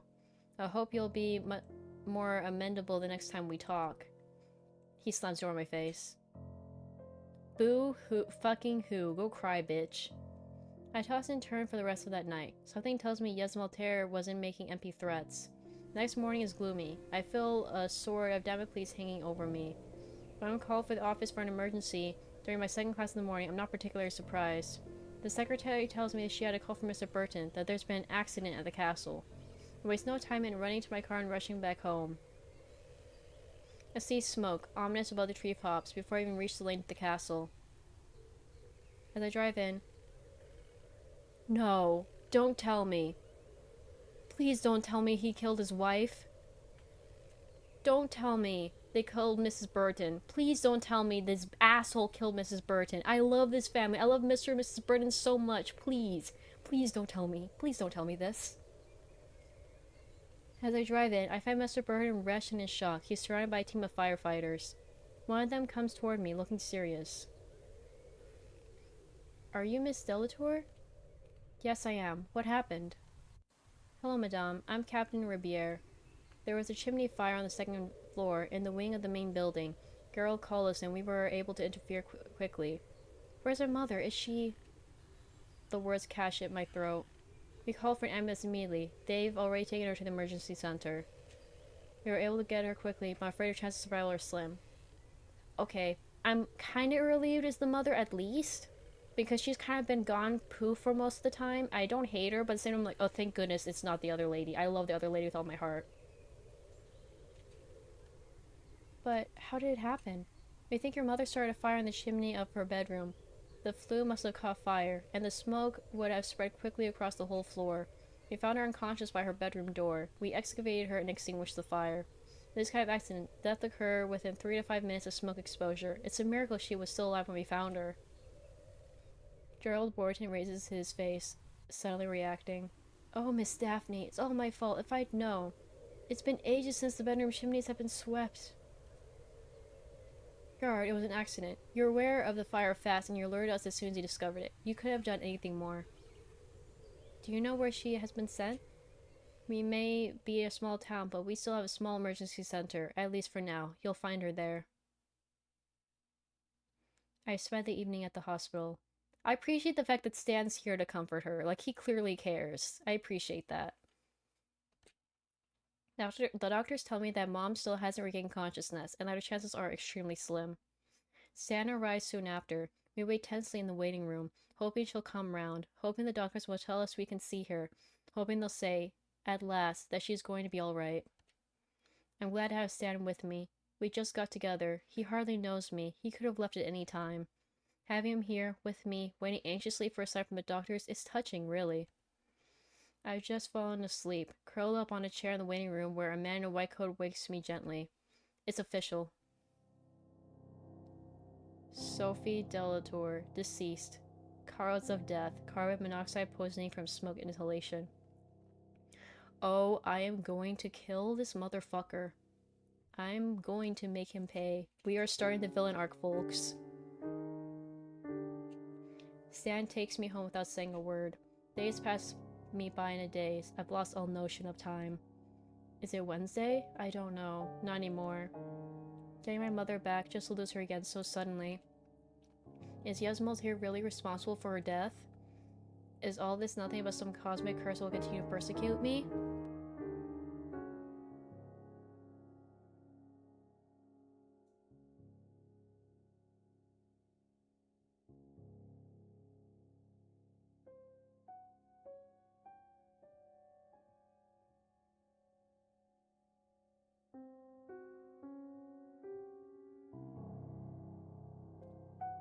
Okay, I'm gonna stop right here because I'm starting to have a little bit of a coughing fit again because of the amount of reading. I'm gonna take a cough drop and rest my voice, so I will be right back. I'm like, I know some of y'all will be like, oh, but you can just cancel the stream. I want to know more. I'm desperate to know more right now. I need to know more. Anyway, I'll be right back. Hi guys, I'm back. I'm gonna try to read for a bit longer. However, if I cough again, I'm gonna consider that the end and just find someone to read. All this nothing but some cosmic curse that will continue to persecute me. Since I lost the baby, the inheritance, moving houses, I'm lost. I hear the doorbell. There's somebody at the door. Is Yevs back to torment me? I don't have the strength to get up, even less to go answer the door. I wait for someone to answer. I called Stan. There's no reply. Has he gone out? The doorbell rings again. I crawl off the stove and go into the entry hall. I hesitate again for a second, then muster up my courage and open the door. There's a young woman waiting behind the door. A strong national education vibe coming from her. Hello, Daphne Delatour? Yes? I'm Emmanuel Depew, the teacher you've been substituting for. You almost there because of a psychic slap. Are you okay? So thank you for the head pats. Oh my god, I just got back, but I'll stretch again. Okay.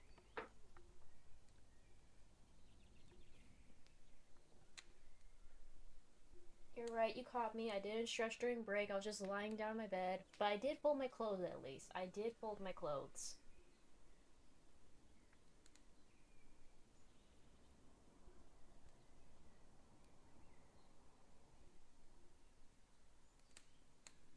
I need to vacuum my room. I just noticed how fluffy the floors are because of all those furs everywhere.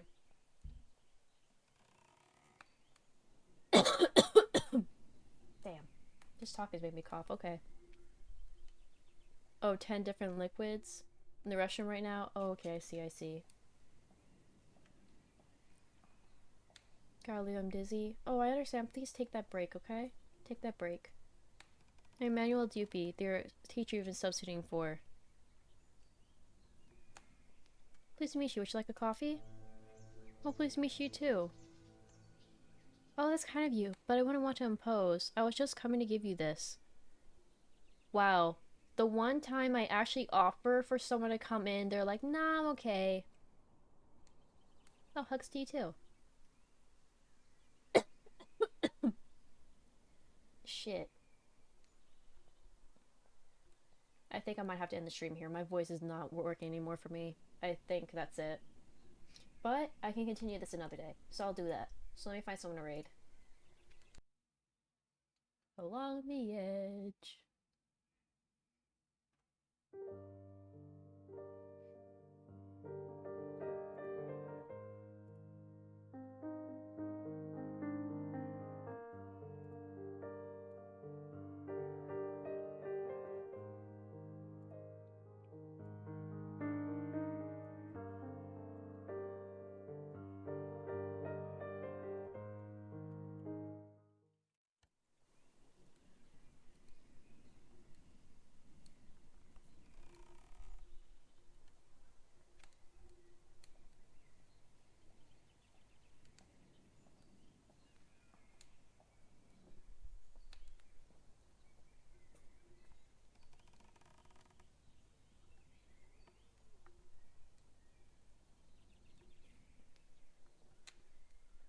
don't appreciate the fact that I continued even though I didn't officially do that, but that's fine.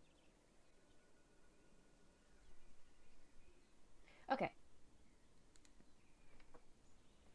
So I got handed a bouquet of flowers.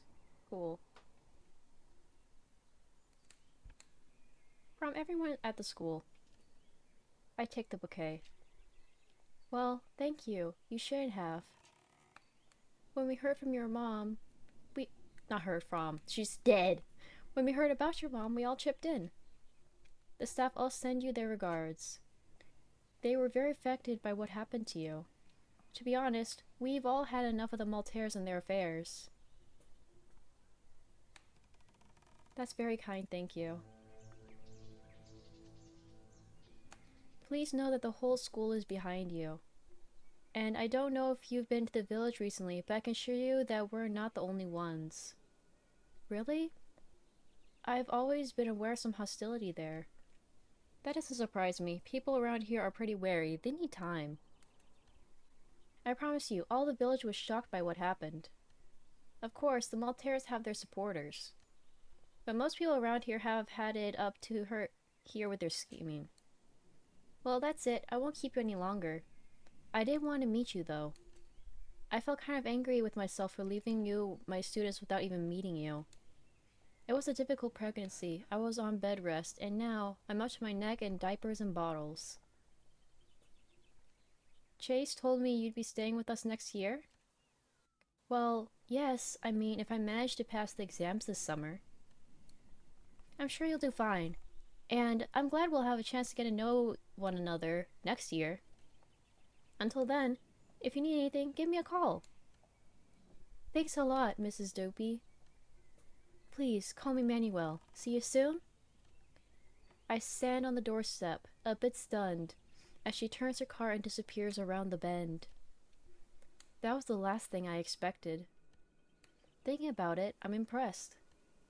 Organizing a fundraiser like that in the staff room, she must have a lot of patience and self-control. The rest of the week goes by in an atmosphere of tense expectation. I know Yez hasn't had his last word. Stan does all he can to make my life easier, but watching him coming and going gloomily around the house doesn't cheer me up. He tries his best to reassure me, but I can tell he's very worried about what his father might do next. Mr. Burton went into the wing to evaluate the damage. It's not as bad as we thought. A fresh coat of paint, some new curtains, and, he assures me, it will be good as new. The wardens have been particularly distressed by my mother's passing. Mr. Burton is even more impenetrable than usual. As for Mrs. Burton, she's made herself very scarce. I doubt she's been outside the lodge much in the past few days. But what surprised me the most are the messages of support from the village. I didn't realize that on the heels of Emmanuel Dupy, so many people would reach out to us with their best wishes and support. So when the day of Mom's funeral arrives, I'm only half surprised to see the cars arriving one after another at the castle. I guess I can thank the Burtons for spreading the word. In her will, my mother stated that she was to be buried in the tradition, which is why we're all gathered here, at the edge of the forest, to scatter her ashes. Those are the prettiest ashes I've ever seen in my life, glittering in the sunlight. Normally aren't they like gray and depressing? I don't know. I know most of you had seen my mother for over 30 years, since she was cast out of the village by the Malter family. Seeing so many of you here to bid her farewell warms my heart. I open the urn and allow the ashes to scatter on the freezing wind. Tears blur my vision, but I have to be strong. Behind me, the small group from the village who came to witness the ceremony observe a minute of silence and contemplation. If you're here, I know it's because you expect something from me. You think I'm the heiress of an ancient tradition. But you're wrong. I'm not what you think I am. All I want is a bit of peace and tranquility, but I'm afraid that won't be possible as long as the Malters have a stranglehold on the village. Oh, I'm no fool. I know many of you came because you think my mother's death is due to some parlor trick of the Malters. They've terrorized you for years, and their insane superstitions, and they've bossed you around. Oh, sorry, my bad. They've terrorized you for years with their insane superstitions, and they boss you around, overcoming little by little the whole village. And, as if controlling the local economy wasn't enough, they also control the town hall without any opposition. And whenever someone threatens to break their monopoly, they just have to raise the bogeyman of the local legends, and everyone lets them go right on scheming with complete impunity, don't they? It can't continue. I promise you, I won't bow to their threats. And if all of you gathered here have decided to stop playing their little games, then perhaps, at last, we can stand up to them. Yves, really? Yves Maltaire, who must have witnessed the scene, pushes through the crowd to approach me. Everyone watches him. When he reaches me, he looks down at me with a condescending air. Out of the corner of my eye, I see Mr. Broughton nod sadly, then move off towards the lodge at a brisk pace. Yves turns to the crowd. All the faces gathered here today, I know them personally. How many of you feed your families thanks to the sawmill? Oh my god, this bitch. He's over here trying to manipulate them. He points at a man in the crowd. You, Mr. Bruno, did I lend you some money when you wanted to open your cobbler's shop? He turns to someone else. And you, Mrs. Legendre, when your husband died and you couldn't make ends meet, who found you a place to live? A murmur runs through the crowd. He's using false kindness as a way to get sympathy.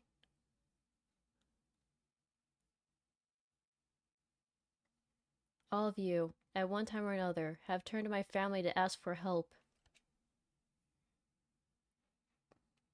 I'm so sorry, but I just noticed Broski has 6 fingers. And now I can't unsee it. I'm gonna ignore that. And now what? You stab me in the back? You disown me after everything I've done for you? You put your trust in a stranger? As Yves puts a dramatic hand to his head, a vision of profound disappointment, someone in the crowd cries out, "But she's a Delatour!" A Delatour? For over a century, the Delatours have cloaked themselves in their so-called dignity, while we, the Maltaires, did everything to make the village prosper. What's left of their ancient glory? A decaying castle.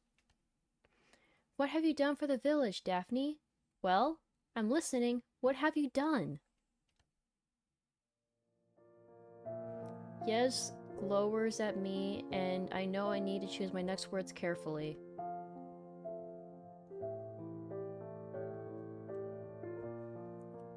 Calm things down. Listen, Yves, keep calm. This isn't the moment to make a scene. I'm perfectly calm. Bitch, you were yelling at me. Really? And yet you come to my house without invitation as I'm trying to honor my mother's memory, and you make a speech to my guests. There's a murmur around us. For the first time, Yves seems ill at ease. You put a spell on them. This isn't right. Says you who's taken advantage of these beliefs for years? Hell yeah, girls, preach it. Go home, Yves. You're making a fool of yourself. You think you have power, but as soon as anyone refuses to bow to your rules, your house of cards collapses all on its own. I warn you. I cut him before he could finish his sentence. You'll warn me of what? That you're responsible for the death of my mother? Don't push me. You know what I'm capable of. No, I don't. Tell me. What are you capable of? Do tell me. He mutters something under his breath. Speak up a bit. You've got the perfect audience. Look, your fellow citizens are hanging on to your every word. He stares at me in a mix of rage and impotence. I meet his gaze, and we look at each other in the eye for a long moment, until he looks away. You know the way out. As you might have guessed, you're not welcome here. Bye! I turn away, about to push through the stunned crowd who have witnessed the scene. Somebody in the crowd cries out a warning. I don't have the time to turn when I hear a gunshot. Yves collapses at my feet. His hand, red with blood, clutches his right shoulder. Yes, the goat! Let's go! I love you, Mr. Burden! I love you! The goat! Shoot this guy in the ass, please, next time, so he can have a bigger hole to stick the big stick up this ass that he deserves. A few yards away, Mr. Burden holds his hunting rifle. The barrel smokes, the delicate curls floating up toward the sky. Epilogue. Oh, we're almost done. Spring. Daphne? I'm in the garden, enjoying the first of the sunshine with a good book and a cup of coffee. I look up. Stan, probably just back from the courthouse, drives me from my reading. Even if I hadn't doubted the outcome of the trial, the smiling face in front of me tells me the good news. Besides, since the incident with Yevs, the Maltairs have made themselves scarce. They say in the village that Yevs doesn't leave the town hall much anymore, and that his convalescence insert word I don't know how to pronounce, has been difficult. I don't know what the future has in store, but I hope that the storm is now, finally, behind me. So, what's the verdict? He was acquitted. With the number of witnesses who testified in his favor, the judge had no choice. In the end, what tipped the scales on the side of self-defense was the testimony of Mr. Dupy, the teacher. She swore under oath she had seen Yves Maltaire take a knife from his pocket. I read that, for once, no bribe could have changed the verdict. Oh yes, I dropped him at the lodge, but you know what he's like, he never shows his feelings. I came right away to tell you the good news, but I have to go back into town. I've got a few errands to run. See you tonight, then. Stan kisses me tenderly before disappearing into the house. I pour myself another coffee and sit, lost in thought. That's when I see the tall blonde figure coming up the path. She's striding purposely towards the castle. When she sees me in the garden, she hesitates briefly, but then heads in my direction. Is she coming to apologize? Hello, Miss Delatour. I was going to knock, but when I saw you, I thought I'd come directly to you. Clothilde Maltaire looks ill at ease, and seems to have traded in her habitual haughtiness for a dose of humility.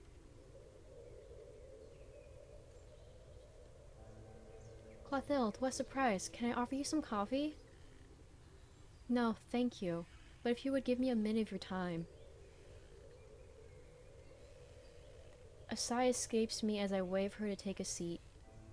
I'm listening. Daphne, I have to admit, I underestimated you. I never would have believed, on seeing you, that you could have stood up to my husband for so long, or that you would make yourself so popular in our little community. Come on, Clothilde, stop trying to butter me up. Apologies don't suit you. You're right. That might be because I haven't had to apologize for anything in a very long time. Anyway, as you might have guessed, I'm not here for that. I'll cut to the chase if you don't mind. As soon as Mr. Burden's trial finished, I came straight here.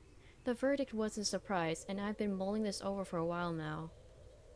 You know my husband. He has shortcomings and his good qualities.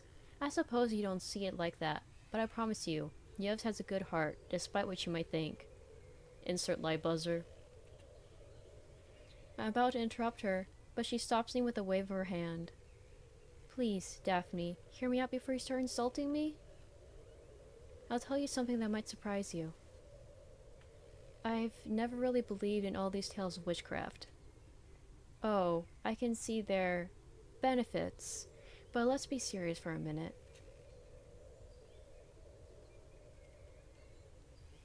Really? I would never have thought you had such a strong view on the subject. To be honest, I'm not so sure myself. Ah, I'd have thought it would take far more to shake up a skeptical mind as yours. After all, what's actually happened since you arrived here? A car accident and a chimney fire? There's an awkward silence. Anyway, sorry to be blunt, but your views on the issue don't interest me at all. However, you may have noticed that my husband is a true believer. And the recent events between you and us really took a toll on him, you know. I don't think he'll ever forgive you for making him ridiculous in front of the whole village. And now with the judge judge's decision. I only defended myself. I'm sorry if I bruised your husband's ego, but I was just defending myself. You're right, Daphne, and believe me, I deplore that things have come to pass as much as you do. I just want this to be over, once and for all. Neither of us has anything to gain by keeping this animosity alive. I know I can make my husband listen to reason, but for that, I need you to meet me halfway, Daphne. Do you understand? I know you have a relationship with my son, Stan. All I'm asking is that you let us organize a wedding. We'd give you our blessing, of course, and it would unite our two families and put an end to our quarrel. What do you say? Let's say I accept. Are you sure you can persuade your husband to call a truce? Oh, he won't like it, I'm sure, but I can guarantee his cooperation. In any case, I'd need to discuss it with Stan. Come on, Daphne, we both know that my son will agree to anything you ask of him. If you prefer, just give me an agreement in principle. I have every confidence you can convince your future husband. So what's it going to be, yes or no? Your terms are reasonable. I accept your offer. Excellent. In that case, we'll be in touch. I'll let you talk to my son. As for me, I'll make sure my husband agrees to all this. She gets up and begins to leave. Oh, one last thing, Daphne? Be nice and let Yevs into the tower. I don't know what you expect, but letting him consult the archives won't cause swarms of locusts and rivers of blood. Damn, the rendering in this one. She turns and leaves. I watch until she disappears behind the trees. After my talk with Clotilde, things went very fast. Stan, of course, had his doubts about my decision, but I managed to convince him it was the best course of action. We would have tied the knots sooner or later anyway, and it seemed important to open this door for his family, who could, finally, come out of all this with their heads held high. Time passed. The days are longer. Little by little, the summer heat arrived to warm the old stones. Aw, he's representing as her father. That's so sweet. I love you, Mr. Burton. You're great. Then, the day of the wedding came. We did it according to pagan tradition, on the day of the summer solstice. The Maltaires, of course, insisted we had a religious ceremony. After a long argument, I let them enjoy their little victory. Then, school started again. I went back to my students, but this time as a real teacher. I have the strange feeling that these last months were nothing but a bad dream and I have finally woken up. I admit I try not to think about the stories of witchcraft. Is any of this true, or was it all some Maltaire manipulation? I guess I'll never know for sure. It's probably better that way. After all these trials, I'm glad I found my way. Between my life, the castle, and school, I think I can finally say that I am, at last, happy. Bringing something to all these children that I teach year after year, it doesn't make up for the ones I will never have. But it's a start. The village hasn't changed much. The Maltaires continue to put bread on the table of most of the population with the sawmill. As Clotilde promised, Yes has stopped plotting to get his hands on the castle. There haven't been any unexplained coincidences or weird accidents since the fire at the castle. Stan has started studying law again, and he's working with Celine, managing the family business. They're doing their best to try to save the sawmill, but they're not out of the woods yet. We take things one day at a time, without any constraint or commitment but the love we share. Could things have turned out differently? I wonder about that from time to time. What would have happened if I chose another partner to share my days? My troubles? If I believed in magic more, or on the contrary doubted? If I had given in to anger, to despair, or perhaps to calm, to leniency? Would my life be different? Would I, myself, be different? I don't know. I've gone with the flow. I've done all I could. I've dangled over the precipice for a long time, clinging to the comfort of my certainties, of my doubts, the void constantly calling to me. I've let my feet guide me, one after the other, along the edge. Achievement unlocked Cartesian mind. Achievement unlocked love at first sight. Achievement unlocked big happy family. Achievement unlocked orphan. Achievement unlocked short hair don't care. Achievement unlocked the devil's advocate. Achievement unlocked like a virgin.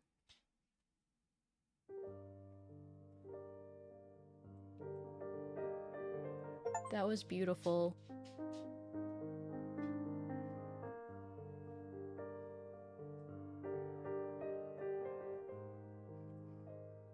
Okay, so that was the end of it.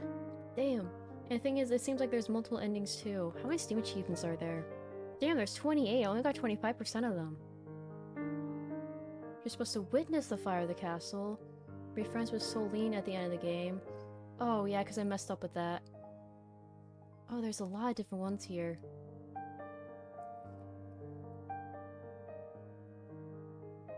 Up for a good time, spend the night with Frank, then Stan. Hey, yo! And then there's one for being romantically involved with Frank at the end of the game. Fuck no, ew, I don't like Frank. I can't do all the achievements just because of that. No, I want nothing to do with him. Anyways, but yeah, that's the end of that. I'm gonna stop recording. Damn, there was only 23 extra minutes. I probably could have made it the other time, but my voice was dying.